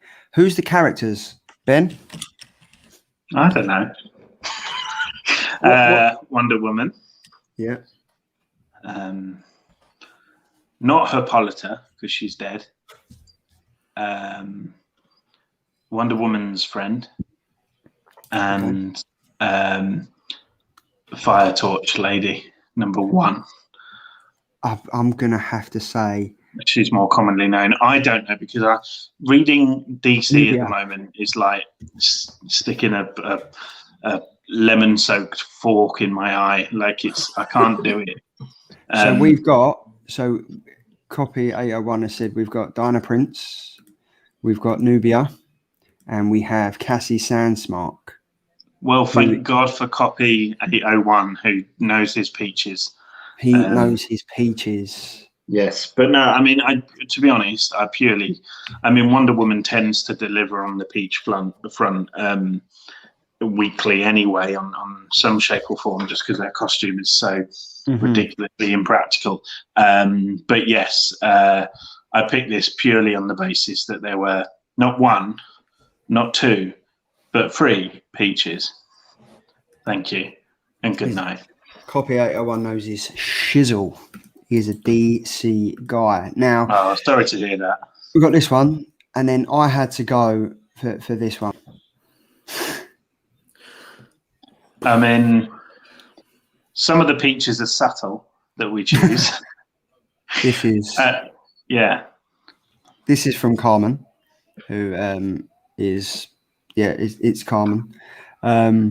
Guys, do you? I have a real thing for tan lines. Is that weird or no? Are we still live or? Guess who's just jumped on? It's the dude. It's going to be trouble here. How you That's doing? We're going to be on for 12 hours now. I know.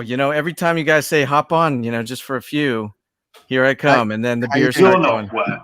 You're not working. I'm working hard at not working. Nice.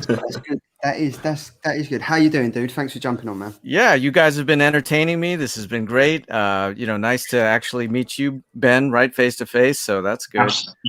Yeah, as much as we can meet each other right now. To be fair, I haven't seen these guys in person yet. So. Oh, okay. I know. Well, I was saying to Charlie earlier, like, I'm 3'10", and he didn't even realize. So. I thought you all had like a filth club that you guys, met on Sunday nights and did crazy things. Yeah, let's take that chat offline. let's pause for that one. I think maybe we should bring up Andy's stream. What was it, Saturday, where he got 9 thumbs down when you brought us all back over to the channel? No, yeah. I got 27 thumbs down. Did you really? Yeah, and there was only 64 people that watched it. On what one was that? Oh, it's not there anymore. That's in the archives now, lads. He got debutted. I who were the other 26? Thanks, you got it. I got it. it's been a long day. Now, what do you attribute the thumbs down to? Because you're kind of a bad influence on me, not the other way around. So it must have been you. I know I'm a bad enough person to like when I'm sober, but when I'm drunk, it must be tenfold. So that's all I can put it down to. I love when you were ending the stream and you just left Eons of Comics soloed on the screen. It was just him sitting there like, okay, thanks. For a good 12 minutes, and he'd already downed a bottle of gin at that particular point. Yeah. That's beautiful. Sif, what have you been reading this week? So obviously you read Karmen. Yeah. We're just prepping for our indie picks, version like you guys are doing. We're doing that on Spine Tick. So Karmen, Proctor Valley Road. What else did I read? Something else last night. I tell Lady Sith, hey, you need to go to sleep so I can read these books. And she's staying up, and I put the headphones on because I can't read when there's outside sound. Yeah, same here. Yeah, and I don't want to come up here to the man cave. I'm already up in here all the time with Andy. Pause. Mm-hmm. So. I like to read in bed, and then I fall asleep. But those tonight I'm going to read some others. I got a fat stack of new comics back there. But yeah, Strange Academy, right? Children of the Atom, a bunch of Star Wars books. Truth be told, though, I keep buying like 4 or 5 Star Wars books, all the variants, and I don't read them. I'm kind of a little bit burnt on it right now. Welcome to my world. I buy comics and then I forget that I've pre-ordered them, and then I buy them from another comic supplier, and then they come before that. And by the time I get my Place in Space haul, I've got this one. I've got this one. Star Wars comics has got a bit saturated, I think. Yeah, definitely. I'm a little burnt. I'm gonna have to change my name from Sith Lordly to Filth Lordly or something. That is already taken. What you waiting for, Sith? What you waiting for? This is a great opportunity. Right. Yeah, I need to buy the domain. I know Copy 801's probably already buying that, and Furry, Foofa or whatever it was he was talking about. Furry Foofa. Yeah, and we've got for the big boy, bad boy, Bash Bonanza as well. But while you're here, have you got any Star Wars peaches available? Everything behind me in those boxes is a Star Wars peach. But you want to see some fire? I'll show you some fire. Okay, cool. I'm up for this. Let's see. This arrived here. This Jenny Frizen. Do you know what I love? I loved Mercy. I absolutely loved it. That is an incredible. I'm just going to put you on the main screen because this is incredible. Look at that. Like her artwork's insane as it is, but this Sanctum Sanctorum Virgin variant. There's I don't know what there's like less than. It's a low population 9.8. There's also a foil version. I got this one though. I like this version. I mean, that is insane, that comic. So yeah, I'm enjoying getting. You guys are partially to blame for my resurgence in the indies. Right. I've always enjoyed them, but I kind of got away and back into the MCU over here in America. Right. It's all about the MCU and spec and things like that. Yeah. And that can get tiring, too. So, we really thank you guys for this indie content you guys are providing. So I like limited edition stuff, exclusive stuff in my cards and in my comics. Mm-hmm. And, all those idiots out there buying first appearances of Mephisto and. Yeah. Which I have actually somewhere over here in the pile. Oh no, you're one of the idiots. Oh. But I bought it. I bought it years ago. I've got. I'll let you. Yeah. But I was lamenting over my Saga #1, which I sold in 2016. Had a little water stain, but that would have been a nice book to have kept. I had the whole run, of Saga. I don't know. Have you guys read Saga? Yeah. Aren't you a big fan, Andy? No, I haven't. Yeah, No. I love yeah. Saga, yeah. Yeah, you'll Yeah. like it. It's like Karmen on steroids. We'll see if that Is it title Warren is- Ellis, or am I making that up? Yeah, I believe so. Right, okay. Oh no, A Brian water- K. Vaughan. Brian K. Oh, Vaughan. Brian K. Vaughan, right. Yeah. And a water stain, you said, Seth? Yeah, like a little. It might have been a beer right. stain. Beer stain. Uh-huh. Oh, it gets more inconspicuous. Yeah, exactly. Some Fancy sort water of to beer very quickly. unidentifiable liquid. Yeah. I mean, So- yeah. I mean, I don't really think it's been a big week for comics. I think last week was pretty decent. Well, But this when you have a lull in comics, that's when you need to rip Pokemon packs, man. Have you Yeah, got see, any this there? is a massive thing at the moment, isn't it? Yeah, I got all kinds of packs back here. I don't even have time to rip packs on my own channel, right? I'm making sure I'm like the parent at the party. I hope everyone has cake and opens their presents, and then I don't even open. So me and Lady Sith have a pack of Pokemon packs up to here. See, I serve my cake first to myself. Okay. It's funny you said about Pokemon cards. Before we came online, I ordered 10 Pokemon cards. Oh, 10 nice. individual Pokemon cards. It was buy 5 and get 5 free. Oh, wow. The X and Y evolutions ones, because they're basically like facsimiles of the original, set of Pokemon cards. So I blame James from Comic Deal for that. Yeah, I was just gonna say you're gonna be nice and give James half of those. No, not at all. Like the guy got a bloody shiny Charizard in one of those Pokeballs earlier, so I'm not giving him nothing. I wish I knew what that meant. Are we speaking another language right now? Yeah, you got to get Can we TB go back to collects up in comics here, quick? man. Yeah, Oh, yeah, TB. TB's in the house. Yeah, we had a few streams on Saturday, TB and us. Yeah, between the 3 streams, it was 12 hours long. I was on YouTube, and people were watching. You know what I mean? It was crazy. That is, I mean, it's mental. Like, so obviously, like the resurgence of collectible cards and stuff like Pokemon's and the NFLs are really killing it at the moment. Yeah. Where has this come from all of a sudden? Like, it's kind of like our childhood is reliving again. Yeah. I mean, I would Board say, geeks yeah. in lockdown. Over here, you have a lot of, I mean, I think it's a few things, right? You have this stimulus money that people are like, oh, hey, collectors suddenly got money. Let's spend that. Yeah. Also, I think, you have institutional or just investors who know that collectibles are going to be worth something, right? Stock market people who know that rookie cards and graded comic books are worth something. It definitely feels like a pump over here, man. I'm not buying anything at any inflated rate. I'm finding other ways to buy stuff. Over here.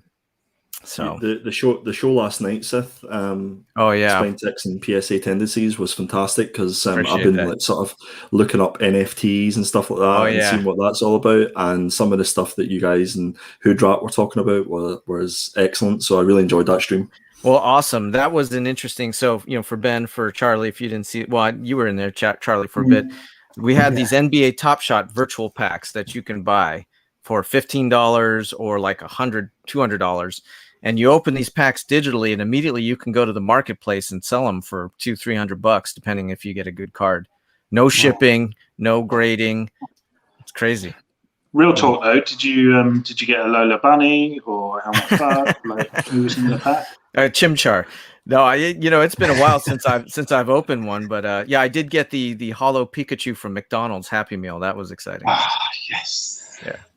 I'm new to the whole Pokemon thing, right? I mean, I never collected that as I was dating girls and stuff. That wasn't cool, back then. I was a virgin. There you go. But Lady Sith has quite a binder of Pokemon cards that's up in her parents' attic. I just have to go up in there and see what kind of snakes and rats are there. But yeah, I want to get that. They keep telling me to come over and get that. She's like 20 years younger than me, so she collected those things while I was doing other stuff. Like being an adult. There you go. Yeah, exactly. Paying taxes. Yeah. The TB just said, I just sold my Luka Doncic Nice. rookie card for $300 so that I can buy more comics. It's honestly, it's a vicious circle, isn't it? It is collecting is a vicious circle. I got a question for TB then, because I also sold one. Did you get it graded, and what grade did you get? Because I bought a set of Luka Doncic rookie year Panini basketball cards. I bought the whole set, and then I took that card and sent it for grading. I got a PSA 9, not a PSA 10, so I decided to sell it. And I did to a local comic or card shop. and then took that money and, you know, bought other things I wanted. Yeah, that is. I'm just trying to get the link so I can just drop it in for TB if he can just drop in. See, now you said just hop in for 5 minutes. Now we're going to be here. We're going to burn this mother down. Right, hold on. Where is Not for Welcome 12 to hours. chaos. Say that. Yeah, let's not try. For Oh 12 hours. no! Yes. I believe it says how many 24 cans. No, I can't. I put the out. This is my second break. You know, I put the out of office for like 15 minutes. Guys, this is how Scottish I am. Iron Brew This is the national drink of Scotland. This is the only place in the world that outsells Coca-Cola is Scotland, and it's this stuff here. Oh, nice. But it's not. Do you know what I ate? I ate when I came to Scotland. I played, I believe it or not, was a comedian during the Edinburgh Festival, which is not very rare. But I had haggis. Not only haggis, I had a battered haggis. Oh yeah, we like to deep fry as many things as we possibly can. Deep fried Mars bars are a speciality. Yeah, I like that speciality. See if you could probably comment on this. So Hydra Collectibles, Luke over in the UK. If you have the cards already, now is the best time to sell, but wouldn't be looking to invest. You have to know if you're a collector or investor when you buy this sort of product. I mean, I don't collect like collectible cards. I agree. Like that. Would you? Yeah, I agree. If you know, this is a seller's market right now. I have cards for the personal collection and comics that I'm not going to part with. But you know, if I wanted to, I mean, I can unload the whole Star Wars collection right now and you know, be off to the races. I've got those. You know, you can read those on Marvel Unlimited right online, or I have trade paperbacks. I could probably buy them back later for less of a price. But it is a hassle, right? To put everything on eBay or however you're going to do it. Yeah. I've been taking some slabs to my local comic shop and just running them through consignment. See, I've never sold anything on eBay, but I buy so much. Yeah. I've gotten lazy on the selling, but the buying every day. It feels bad if something doesn't show up in the mail every day. I hate it. If nothing shows up, I'm like, where is it? Why haven't I received anything? I think you need, Charlie. You need more like baby size Batman pops. You should get one every day. You know, a chunky boy. I think I should. I've just invested in the NECA Teenage Mutant Ninja Turtle toys as well. They came in the post. So I need to. Yeah, I need to put that's them a together. rabbit hole. I've got all of them, Charlie. They're the 1.6 ones, but I want to get the 1.4s. No. Yeah, I want to get the 1 in 6. I'm going to get the 1 in 4, and then it's. I got an AOK in the post the other day, and it was a fig pin. Oh yeah. Have you heard of them? Right, so was that the Venom one you posted? Yeah, my friend sent me a Venom fig pin, and I was like, "Wow, this is kind of going to escalate," because they do Turtle ones, they do Looney Tunes ones, they do Marvel, they're hefty things, and they're quite big. Yeah. The thing is, if you put that on a jumper, your jumper's so flimsy, it's going to look like a saggy boot. Yeah. That's the look I'm going for. That's the look I've got, unfortunately. But it is Charlie, if you were watching yesterday, Sentry, who was on the stream, the guy with the beard, he is the premier. You know, he's like the big toy hunter out here in America. We call him the Prince of Plastic. Yeah, I see a video of his ages ago where he went to, I don't know if it was a 7-Eleven or something, but he was looking underneath all the fixtures. Yes. And he found shelf flippers. Yeah, I know he taught me that trick, and I went to my Target and I found a lot of lint, and you know, it was a figure, but it was just like, ooh. And then I let it drop and it slammed like bam, and you know, everyone looks around like, what's going on? But yeah, he found this Marvel, and I found myself like doing it sometimes, like looking just under, thinking, is that under there? Under like Sainsbury's logo or stuff that you go to, because I guess they don't clean. And after seeing that video, and it was a vintage toy as well, it was a decent Marvel's Universal double pack. You should bring him on this channel. The secret for the shops in the UK is to look at this sounds bad, but look at the top shelf, because that's where they have all the boxes of toys. All the boxes, and the magazines as well. I'm like the noob. I can't reach. You know, it's too high. You're the same size as Ben, 3 foot 10. 3 foot 10. Hey, we prefer hobbits, please. Hobbits. But so when are you going live again, Sif? You've got a special guest on Saturday, haven't you? Yeah, we have on Saturday. If the stars align, we have a heavy hitter on the show, Gem Mint Collectibles. If you've heard of him, so yeah, that's going to be fun. I know of him in the community. We haven't really spoken directly, but one of the guys who's sometimes on our show arranged that. So that should be quite entertaining. And you know how Spine Ticks goes, right? We start with a guest lineup, and then by the end of the night, there's like 15 different shifts that come in. Yeah. If you see me going anywhere near that show, Seth, you have permission to block me. I can't do it again. I will be divorced. Gem Mint was on. He was on the Not Quite Mint show a couple of weeks ago, and it was quite good watching him just sit there and. Oh, really? Okay. Because obviously it was interesting seeing him how he started, and he was kind of watching our old school channels and stuff. So we're kind of now looking at him because he's got an enormous following and subscribers and everything on YouTube. So it's great to find out how he got to where he is now, which was really interesting. Yeah, definitely. And I like Captain's comics comment there. He said Sith Lord's a Raiders fan, and specifically Los Angeles Raiders, right? Because they've moved to Vegas and they're also from Oakland, but you see the records behind me, Eazy-E, right? That was the whole LA Raiders lifestyle over there. So that's me. So I mean, the collector cards that you get, do you get baseball, basketball? Yeah, I mean, you have to come to the realization you can't collect it all, right? Just like comics. And you can try and first of all, you can buy things raw, ungraded, but those are, kind of hard to move later if you want to. You're not going to get a really great price. People like graded stuff. So now if you're getting graded cards, you're paying a premium for all that, especially now. I mean, it's crazy right now. I'm not buying any, high dollar cards. I've kind of dropped off on, like I love hockey. Hockey is my favorite sport. So I do actively collect hockey cards and watch hockey. I catch the headlines for the other sports, and you kind of need to know about sports to buy the cards, right? And then, I'm a fan of like the 80s and 90s, sports because I grew up collecting cards back then. But yeah, I mean it's tough. There's one baseball player, Mike Trout. He's probably the best player in the game right now, and I collect his card exclusively for baseball. But it's expensive. But the closest I got was like soccer cards and soccer stickers. When I was at school and stuff like that, and you always used to try and get the shiny one and swap it for 2 players and things like that. You have a stack of them like that. I think I still have them somewhere. I understand they have soccer, football NFTs, and I would like to look into that because you have a worldwide market for that, right? So. Yeah, it depends what league as well. If they got like the English Premiership, I'm sure that would go huge because I know there's a big following in America for that. Yeah, you all called the football. We used to have little football figures.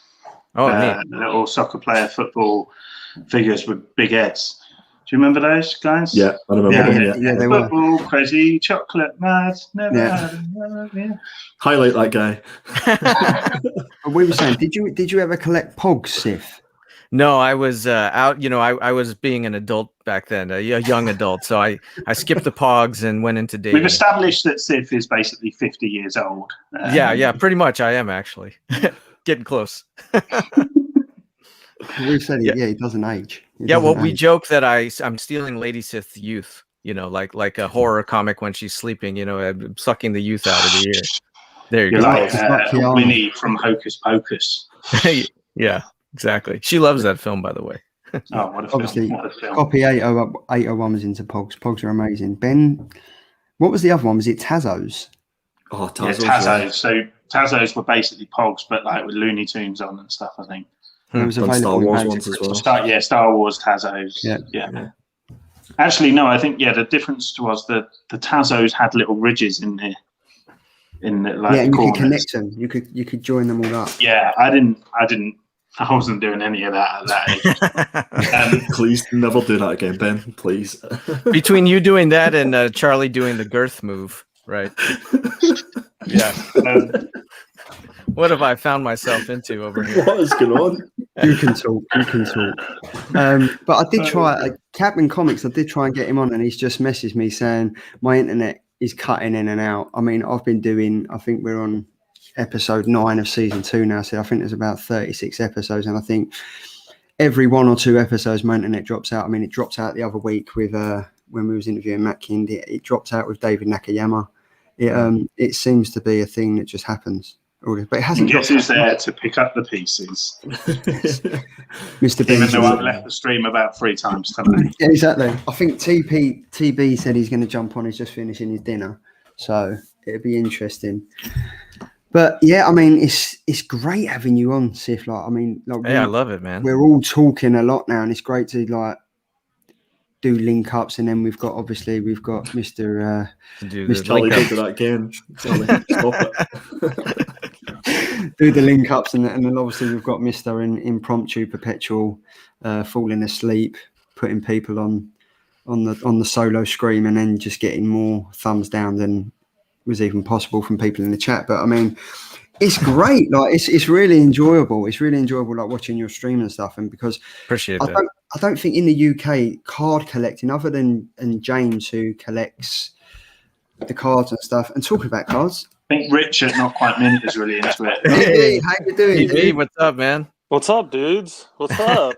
Thanks for coming on, man. I know it's a bit short notice, but no, I was driving home, and then I had stopped to get some dinner, and I got back and Sis on the stream, so I was like, let's get the important stuff out the way. What did you have for dinner?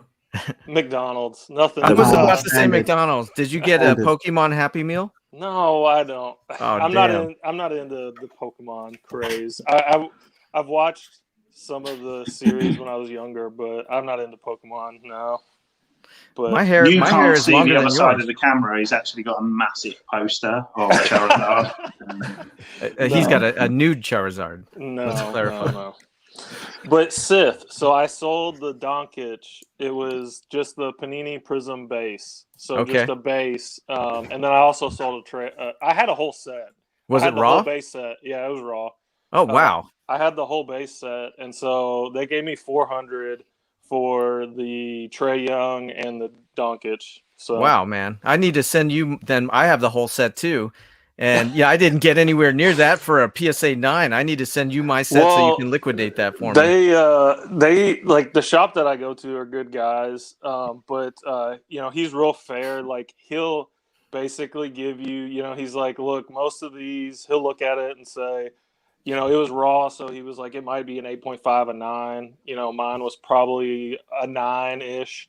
But he said, these are going for $350. I'll give you $300 for that. Wow. And the Trey Young was $100. So, I was happy with that for sure, because that's a lot of comics for me. Yeah, let's set up a business deal. I'm going to be mailing you my sets. You just run it through that store, take 10% off the top. Dude, they're really cool, but I have too many collections. I can't keep collecting me too, everything. man. So that's why I was like, I have all these comics that I want to get, and I'm not really, I don't care about Luca. I'm from Kentucky, so I like Kentucky. I'm a UK fan, but we suck this year. But what are you gonna do? So Is this basketball you're talking about? Yes. Yeah. Right. Because you could honestly say any jousting. name. Like for me, I know 2 basketball players: Michael Jordan. He's retired now. Because of a oh right, okay. Well, good luck, Michael. And LeBron James, and Yep.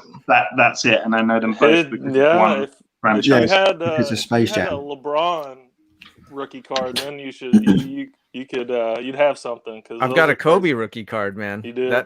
I walked in. This will blow your mind. And first of all, I want to say it's awesome that UK guys introduced 2 Americans to each other. Right? This is great. And he's in my grandmother's home state, which is even better. You haven't met. I thought they all knew each other. No, you guys brought us together. I mean, I think we were following each other. Yeah, This is what happens. This is what happens. It just links. Just There like you go. that. Exactly. Yeah. I walked into a card shop about 1.5 years ago, bought a PSA 10 Kobe Bryant for about $80. And Whoa. the thing's now worth $5,000. Yeah, that's insane. But so- So Sif, is a PSA? Is it the grading? Is it like CGC 9.8 and Yeah. stuff like that? Mhm. Right. Exactly. Yeah, Okay. because it would be rare to get a CGC 9.9 or CGC 10, right? You don't see that too much. So like the PSA 10 is basically the 9.8. Yeah. And over here, PSA is kind of revered as the top grading company. Yeah. That said, they just raised their prices. The delays to get cards back is really long.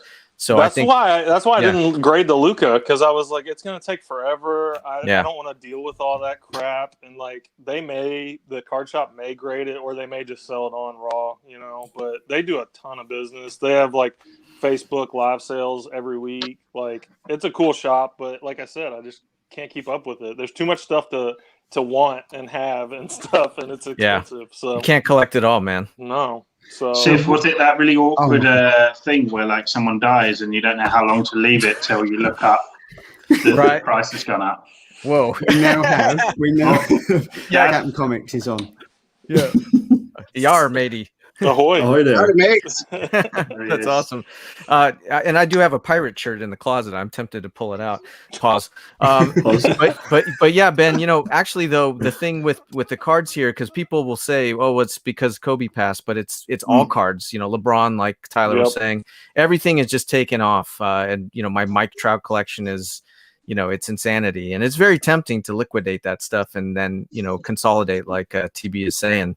But yeah, I think I'm just gonna hold it for a while. That and the White Vision comic, I'm still gonna hold that.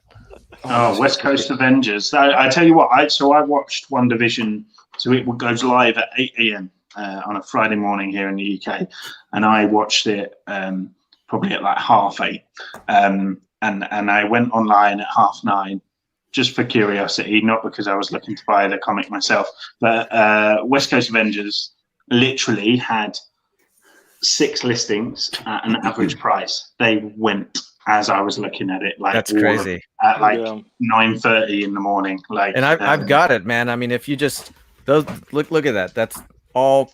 I've got a full West Coast Avengers. Well, that's fantastic. I'll forward you my address. And but I'm not going to sell it because I love it. You know. Yeah, this is awesome though. Like Cap, thanks for joining. I know your internet was playing up, but thanks for jumping on, dude. Yeah, no problem. Love you guys. It's Cap, great. where are you located, man? Right in the Midwest, in South Dakota. Oh, awesome, man. I told Lady Sith we should move to South Dakota, but she was not up for that. So she saw you, Cap, and she didn't no deal.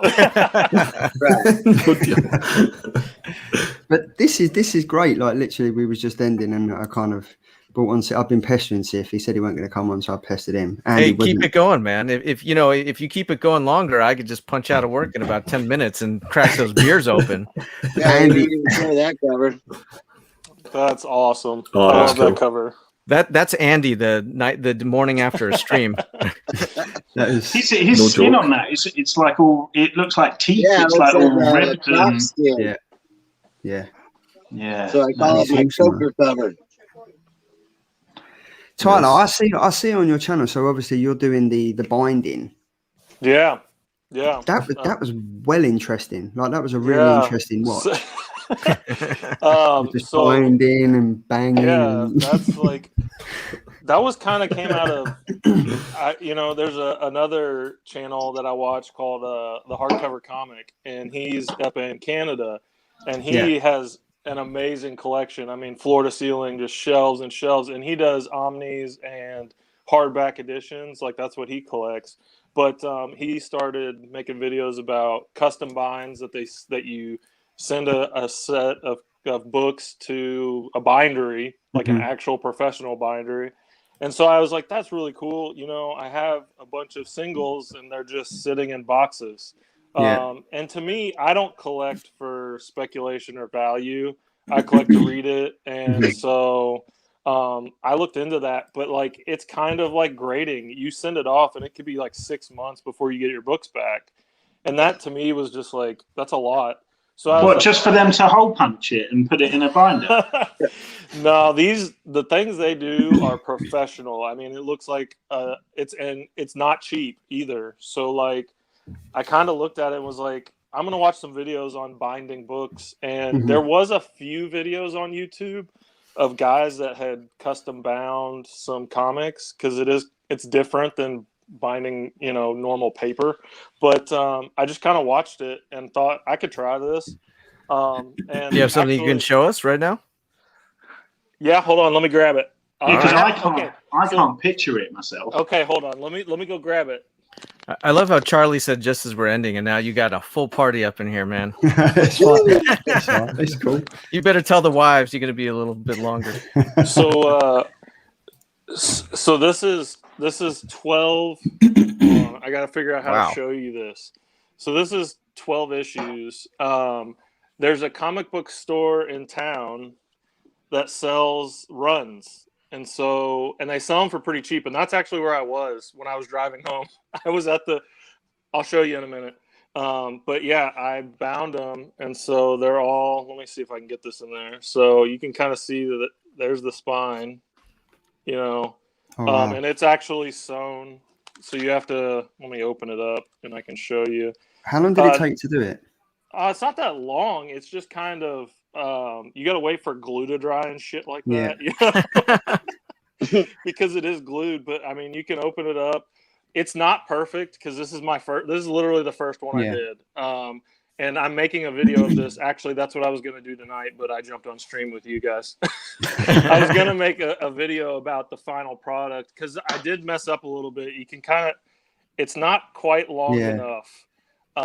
So, I mean, I'm excited because it came out a hell of a lot better than I thought it would. And then there's also like, you can get real crazy with like stamping and shit that you can put on here and all kinds of stuff, but it's really nice. I actually read it, like, or some of the issues. I haven't read the whole thing, but I just bought a cheap set that they had for $6. It was the Monolith by DC. I have no idea about this or what it is. I'm sure Copy 801 would know about the Monolith. Yeah, he probably does. If you can just let us know. Yeah, but it was like $6, so 50 cents a comic, you know, and like I could have just bought a bunch of 50-cent comics and done it, but I wanted to have an actual story for it. So you found a niche, bro. Like you could probably make that and sell it or give it out to the community. So at the store that I was just at. Yeah, oh my gosh, you got brown paper bags over there. It's so American. Where's the beer in there, man? I picked up, I don't even read Marvel, but I picked up Indestructible Hulk 1 through 17 for $20. It was originally $32, so they marked it down. Yeah, there's a reason for that. Well, see, I'm practicing, so I don't really care, you know, that much. But this one's kind of cool that I'm going to try and do. I had some of these, the Green Lantern season 1, the Grant Morrison run, and they had 5 to 11 for $7, and then I just had to buy a few extras. Copy is crying right now because of these DC books.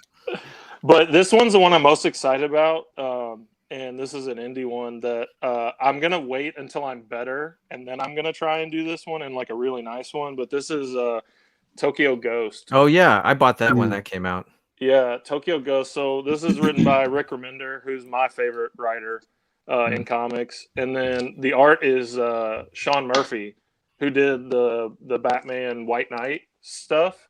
If you haven't read that, Batman White Knight, and then the Curse of the White Knight and Harley Quinn, the new one that's out right now. If you haven't read it, I love Sean Gordon Murphy's art, so I'm excited about that. I haven't read it yet, actually. I'm a massive Harley fan, so Harley Quinn, the White Knight issues 1 to 5 are amazing. Is everyone just switching off now? Are we all just going? But yeah, no, definitely like Harley Quinn. I'm loving that. I'm loving that at the moment. Like it's wicked, the artwork, and from I think the stories from. Sorry, that's no worries, Tyler. I was just saying, I love the White Knight story. I know you're a big Harley Quinn fan, so yeah. I haven't read the new one because I haven't read Curse of the White Knight, and it's it goes White Knight, Curse of the White Knight, and then the Harley Quinn. So you got to read them in order. It's awesome, and Sean Murphy's obviously done that, and he's married to Katana Collins, who's wrote the Harley Quinn issues as well. So they're working side by side on it. And then obviously they got Matteo Scalera doing the covers, and it's wicked. It's such a great comic. Like it's probably the best portrayal of Harley Quinn we've had in recent years. See, that's the thing is, can't argue with that. I'm a DC guy for the most part, and like you guys are saying, DC just is not the best at the moment. Yeah. So I'm kind of going back and revisiting a lot of the, the Black Label and all that kind of stuff because those are like awesome, I think. Yeah, I think that's the way forward for them, those kind of individual stories that don't particularly sit in any set universe or whatever. Definitely. Yeah, and to be honest, how far away Marvel will be from that space as well, because it's hard work. Sometimes there's just so many heroes and villains, and it's hard work. Have you guys read Harleen? That's literally what I was going to mention. I thought that was the best portrayal of Harley Quinn. Holy moly, that came out of nowhere for me, because I'm not a Harley Quinn fan, but that book made me that book made me really like her. Like I think Harleen is great. The art is amazing. Oh my gosh, this guy. But sorry to cut you off, Tyler. But Harleen is insane. Like I got the all the comics, all the issues, all the variant covers, and I got the trade, like the full bound book as well, with the transparent cover that you take off and it shows a full. It's insane. Like honestly, it's wicked. So good. Yeah. Can you pronounce the writer's name? Me? Stepan Sejic. Stefan Sejic. However you pronounce it, the art is beautiful. I love it. Oh yeah. And see, that's why my favorite was always Jim Lee, but now I found so many that are like that, where it's more stylized, and like Matteo Scalera and Sean Murphy, like those are amazing as well. So there's just so much out there that's good. I'm really into Chris Bacallo until I read Non-Stop Spider-Man this week, and maybe not so much anymore. Hi, James. Hi, James. Hi, James. Hello. Hey, James. Hello, Mr. Pokeball. You were like the first thing I watched this morning when I woke up. Gosh, what a shit start to the day. Yeah. So was the authorities, funny enough. So what was that card you was holding up, James? That was my shiny hollow Charizard. Oh God. Can we see it again? I haven't seen it. It sounds like a pickup line. I'm holding my shiny Charizard. Ah, glorious. Look at that. That's awesome. I have no idea what I'm looking at. I can't go down that PSA collector's route again. In a PSA 10, I believe they've sold for, like, I think I looked at a video this morning or earlier today, and it was showing that one had sold in January for like $2,600 or something for a PSA 10 for a new, like it's a 5-year-old card. I don't get it, but then you look on eBay and like raw ones are selling for 50 quid. But are you going to grade it? Send it to I was thinking of sending it to CGC because it's the cheapest and easiest to do from the UK. But the centering's a bit off on it. But yeah, that's about 500 packs of nappies, isn't it? I need that nappy money. I can't get into collecting cards as well. Like it would literally go through the roof. Like, do it, buddy. So I have a question. I have a question for the Pokemon collectors on this show. Sith, you collect Pokemon, right? I've jumped into the rabbit hole. I'm not very educated in you it. said that's a shiny. Is that like in the game where the shiny is unique or different from like a regular Charizard? Yeah. Sure. I mean, it's called a holo. Okay. James could probably be more eloquent about it, but I don't know that it's limited. But it's it looks nicer than the base card. And then you got the reverse holo. In that set there isn't any base or isn't any normal Charizard. The only one you can get is a holo Charizard. But that set is a reprint of the original 99 set, I think it was, or maybe 96. But with extra sort of more modern cards added to it. So that one was always like the big hitter in the original set. So that's why it's sort of going for a little bit more on the. James, I don't know whether you were in the chat, but after watching your video, I did go and buy 10. Yeah, I heard you say that. 10 packs? Do you want to know who is the question? I'm going to tell you. The cards? Okay. Yeah, I got, who did I get? Poliwag and a Poliwhirl. I got an Onyx, which I probably didn't need because he's permanently tattooed on my arm. Wow. Wow. That's he wraps around. I know, the ladies love it. And I got a Ghastly. I can't remember the others. Anyway, content. I'll save it. I'll do a video. You got a Growlithe? No, I'm not a Growlithe kind of guy, you know. more of a Persian. I'm more of a cat guy. Cap, do you collect any cards, or is it just comics? Back in the day, I used to collect them all: baseball, football, all of them. Over the years, I've sold them. All the balls. Yeah, pretty much everything. And then once you grow up, trade them, sell them, do whatever. I got probably a binder yet still full of like Marvel cards and DC cards. I think there's a couple Star Wars cards in there, but like the wife has gone through and pulled out all the Carnage ones, for her. But it's whatever. Cap, I picture you mining for silver there in South Dakota. You do any of that? It's gold. Black Hills gold. Okay, yeah. All right. Nice. Got one gold tooth, Be like Flava Flav. All right. Yeah. Boy. If he was a pirate.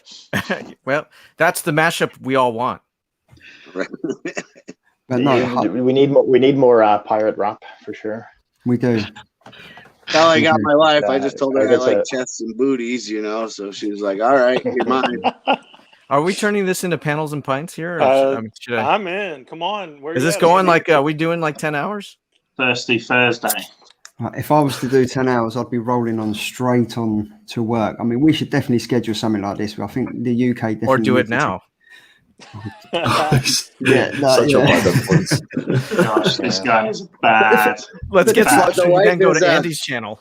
So with your channel, she has 4 long boxes full of just Harley Quinns alone.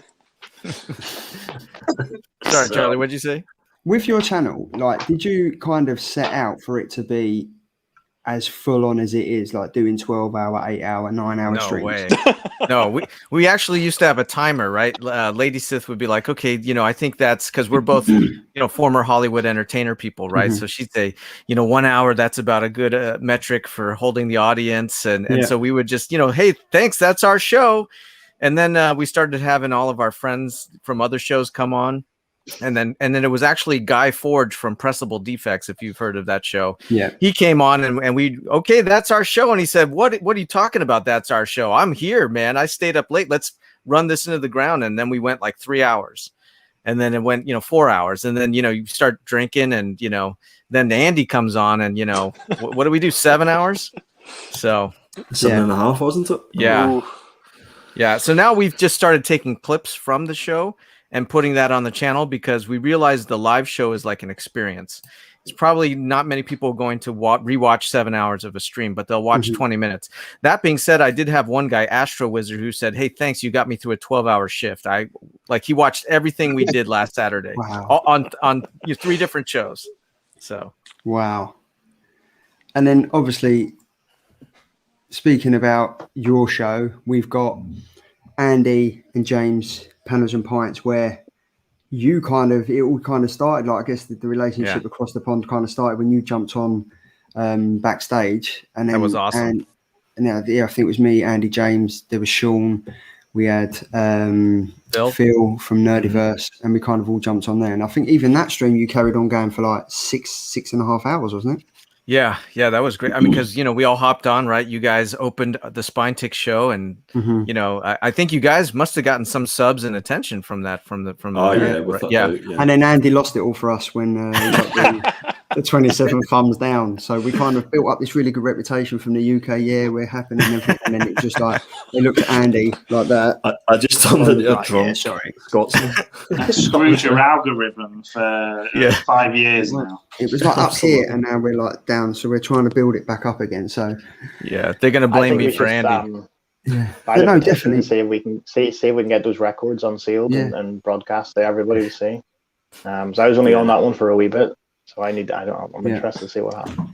My record is sealed, by the way. My record is sealed. We should definitely do that though, Sif, is like tie it in. So like obviously we would do like, I don't know, the late night show, and then we tie into that, and then we probably need to spitball that name a little bit more. I think. Yeah, we can definitely. But I think because a lot of you guys over there do that, the tag teaming, don't you?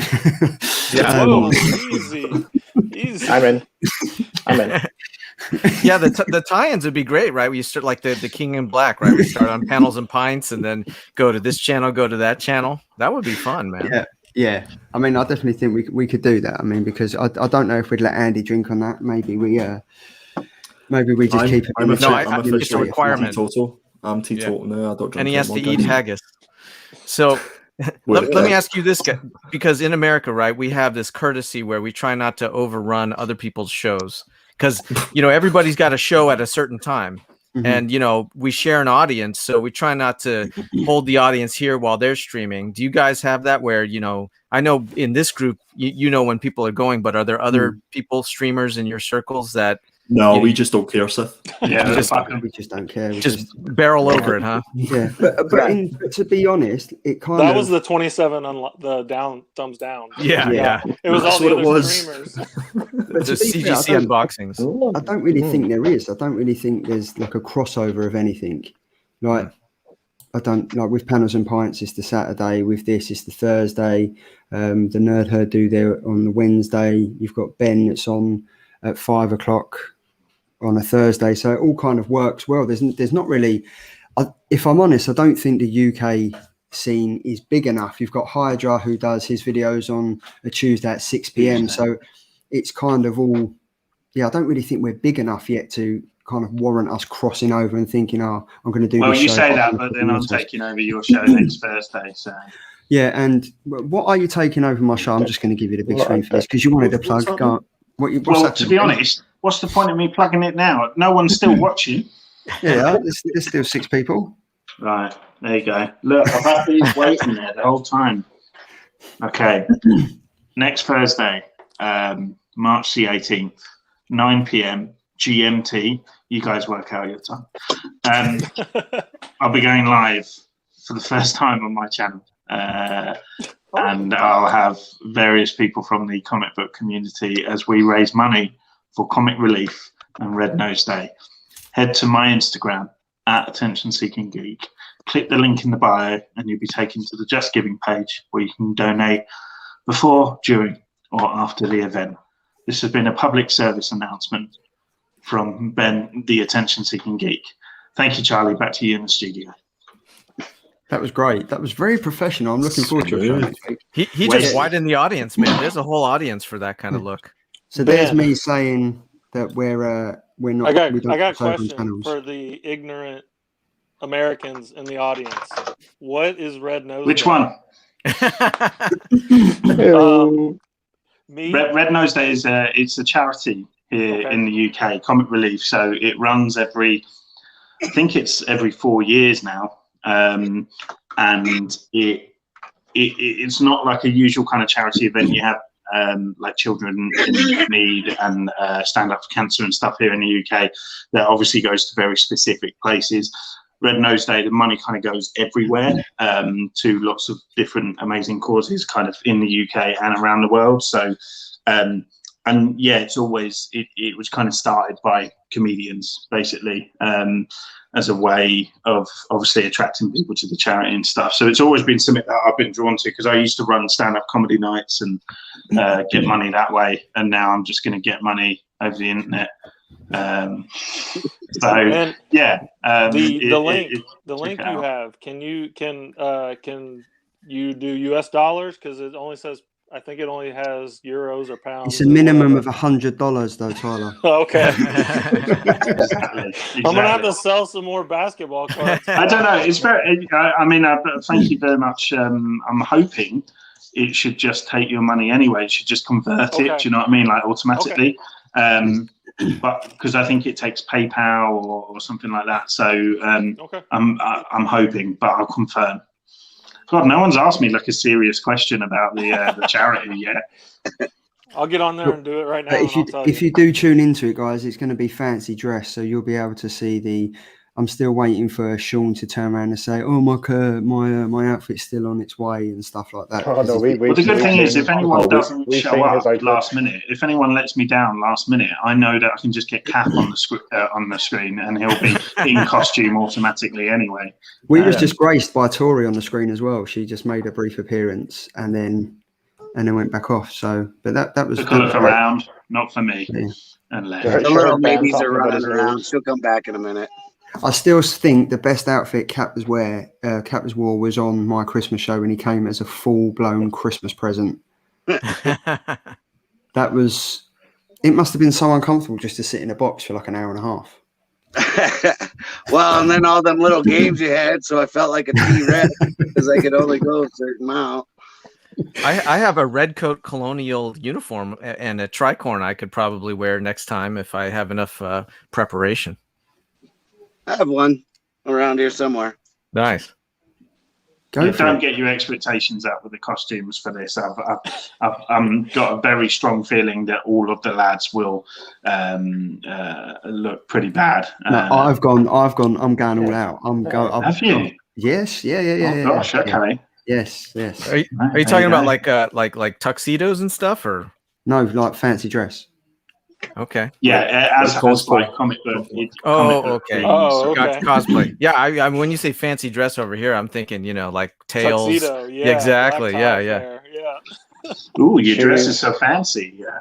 No. Underwear. But no, it's going to be good. It's Today, at 9 o'clock on your channel, Ben. I'm looking forward to this. It's going to be great. Yes.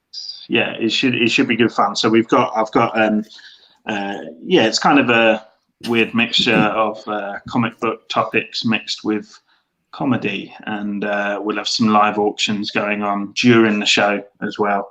So and to be honest, I think if there's a reason to tune in, my costume alone is, I'm not going to say what it is, but it will be interesting to see how quickly it becomes normal. That's all I'm going to say. Is it going to be something from Karmen? No, Jesus, that would work though, right? Just pick wig and one of those little Karate Kid onesies. Oh, I was thinking not even the onesie. Oh, the other. Yeah. What, in the bath? Yeah. This got weird quickly. You have to work that timeline. What do you expect, man? I'm on the stream now. I want to see if I can get one of them Nottingham masks. Oh yeah, I read that, by the way. Yeah. I quite like that. Stiff read more comics than what I did, and I was supposed to be reviewing them as part of the show. I did it in preparation that I might be invited to the show. I did my homework. I'm glad you did it in preparation that you might be on when Ben knew he was on, and he still didn't read them. But yeah, it was interesting. That was an interesting read. Like, it went from, as I said to Andy, it went from 0 to 100 in about 3 pages, and I was like, wow, okay. But I think it's true. Like as Tyler was saying, like he's like DC and stuff like that, but indie comics are killing it at the moment. Definitely. They really are. It's like adult material, right? I mean, like you can have language and see Netflix kind of stuff. It's great. By the way, I also want to say it's great that the Kentucky men are drinking beer, right? Because Tyler's in Kentucky and my bloodline runs through Kentucky. So cheers to you. I would be drinking bourbon, but it's Thursday night. Maybe Saturday. Saturday night I can't. I have last time I did that, Lady Sith had to help me in the street as I was throwing up by a school. Oh my god! Yeah, I may have mixed several beers with the bourbon and some cigarettes. See, that's where you run into problems. I just realised I forgot as part of my promo. These are going to be up for auction as part of the toy bundle. So it's not even just these. There's more. Nice. Where's Captain Britain?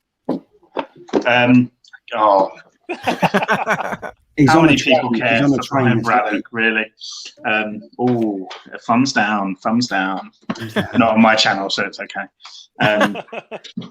Oh damn! Are we getting Charlie thumbs down? Calls.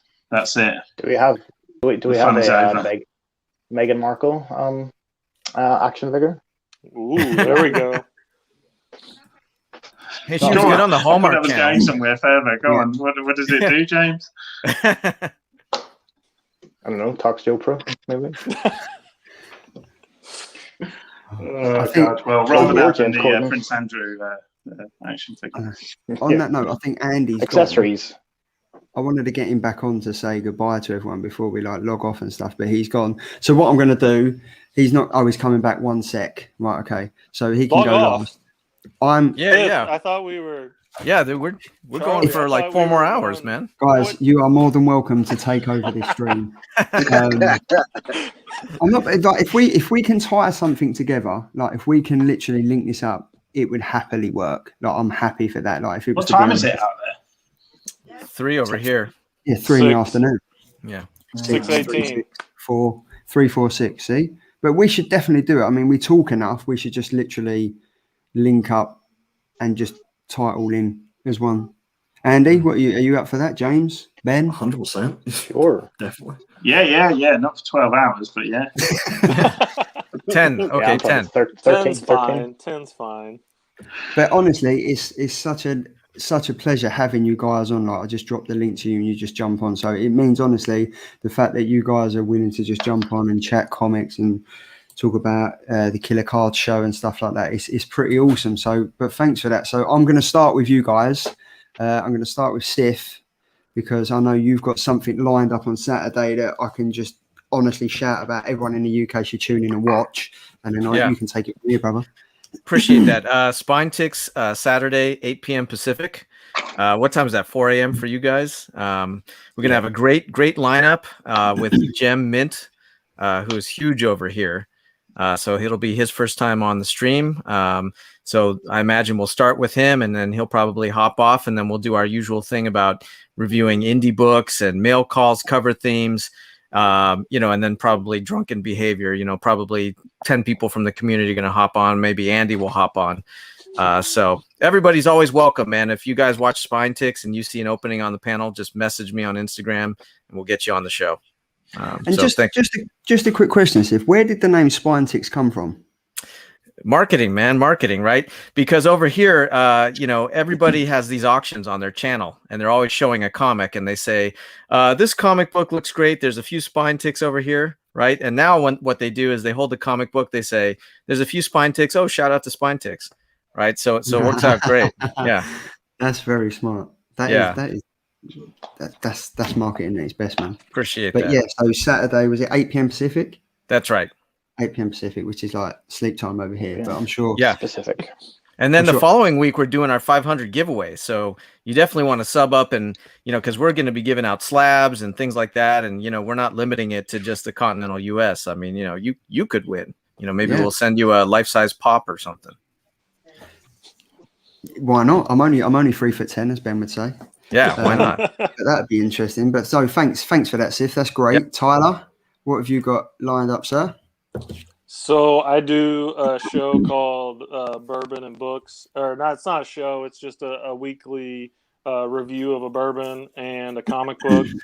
This week it's on hold because of the comic binding videos that I'm putting out. But I'm gonna film a new video showing the whole process or the finished product and talk a little bit more about this. And then I got more of those coming out. But I want to give a shout out to you, Charlie, Andy, Ben, James, everybody at the Nerd Herd, all of them. You guys from the UK are awesome, and you're doing great work. And Sith, everybody is just super welcoming and inviting people on to hang out like this. And so just shout out to you guys, making everybody, getting everybody together. We all like everything. Is some of us like cards, but comics has brought everybody together. So shout out to you guys, man. Appreciate Thanks a lot. Nice, shout out to you, man. Not at all. It's a pleasure. And then we've got the senior member of the group, the one and only Captain Comics. How dare you? How you doing, Steve? Senior. He's only 32. So what have you got coming up? Oh man, I got a lot. Let's see.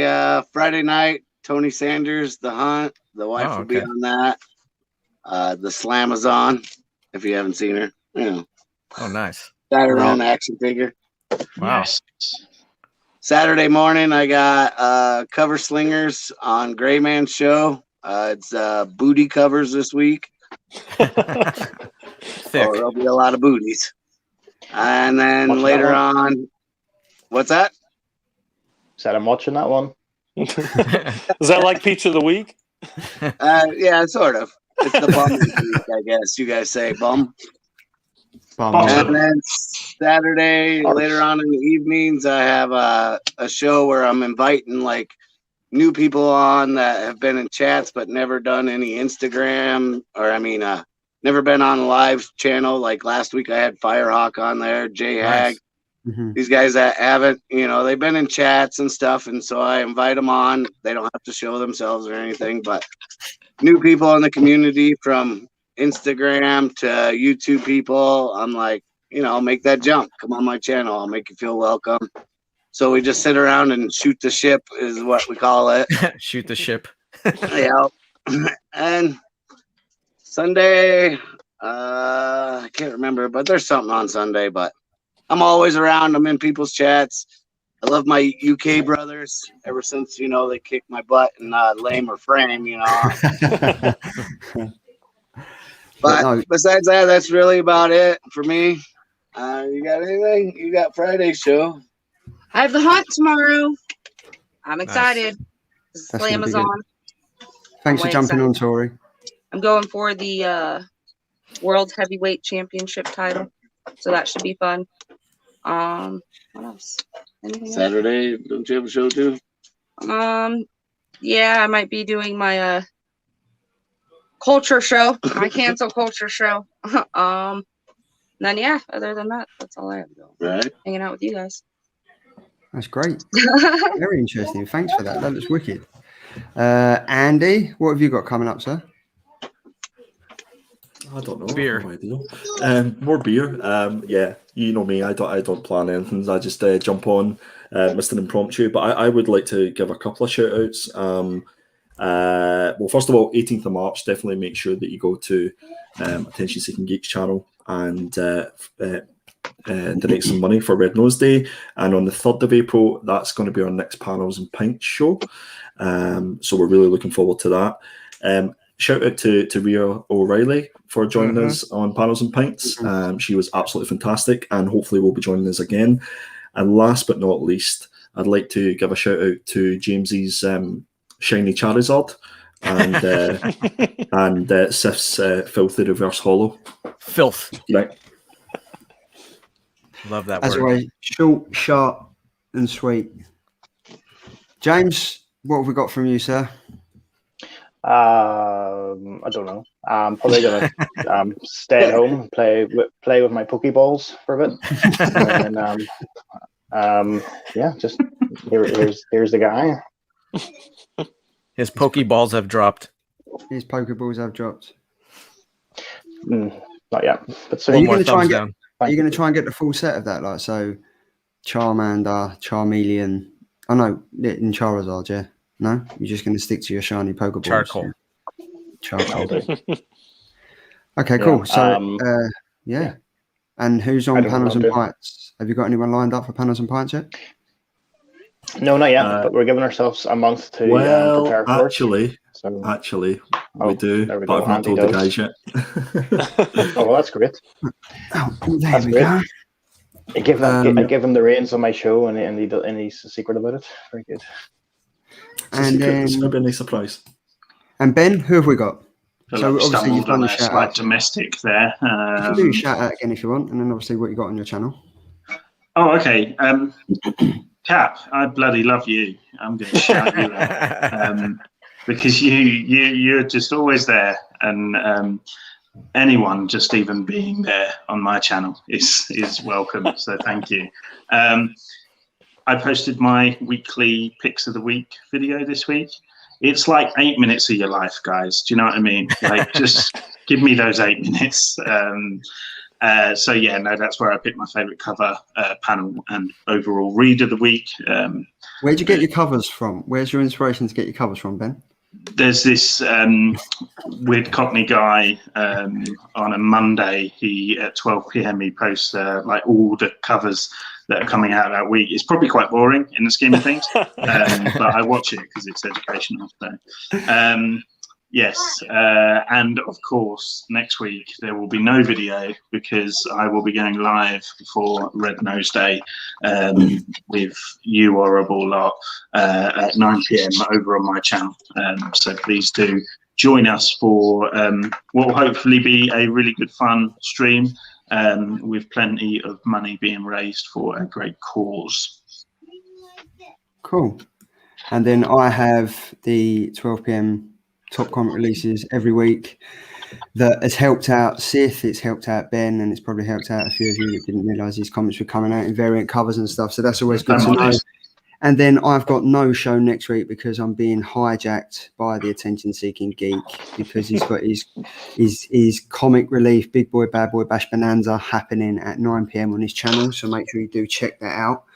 If anything, watch it because I have no idea how to host a live stream. I've never used StreamYard before, so it's going to be fun on that. But that should go well. Though, Ben, you say that though, like the amount of times my Wi-Fi has dropped out and you've just jumped in. Oh, I can present all day long, but the technical side of things, I'm definitely giving someone a backup login so they can take over if needs be. Andy, I'm looking at you. Yeah, Andy's. But guys, can he honestly, do it? I reckon he can do it. If he hasn't had a drink, I reckon he could do it. I'd like to. I'm going to give you a all the purple drinks. spanner. That's a special spanner that lets you do anything. It's my favorite Ask color. Eons of Comics if he can produce a show. But guys, on that note, thank you so much for jumping in. I know I pulled off. No, I've just said that. I didn't mean that. Jesus, pause. Oh, wow. I was just about to say I pulled off Andy and Sif from work. Pause. I can't resist, bro. I can't resist. I can't say no. Must be the Cockney charm, eh? Yeah. But yeah, thanks to Tyler, thanks to Steve, Captain Comics, thanks to Sif, thanks to Ben, thanks to James, thanks to everyone in the chat that tunes in every Thursday to listen to a Cockney Muppet pretend he knows what he's talking about with comics when he reviews them. At least I read the comics. I mean, I'm pretty bad at not reading some. Step in the right direction, To Charlie. be fair, there has been like 2 or 3 shows where Andy's come on and said, "Did you read the comic?" And I've been, "No, I didn't." So I know what it feels like, Ben. It's fine. It's fine. We can deal with that. But yeah. On that note, it's another week down, and he got the dangly finger. You should know this by now. But if I don't see you for a week, I'll see you through the Geeky Guy window. Cheers, guys. Woo!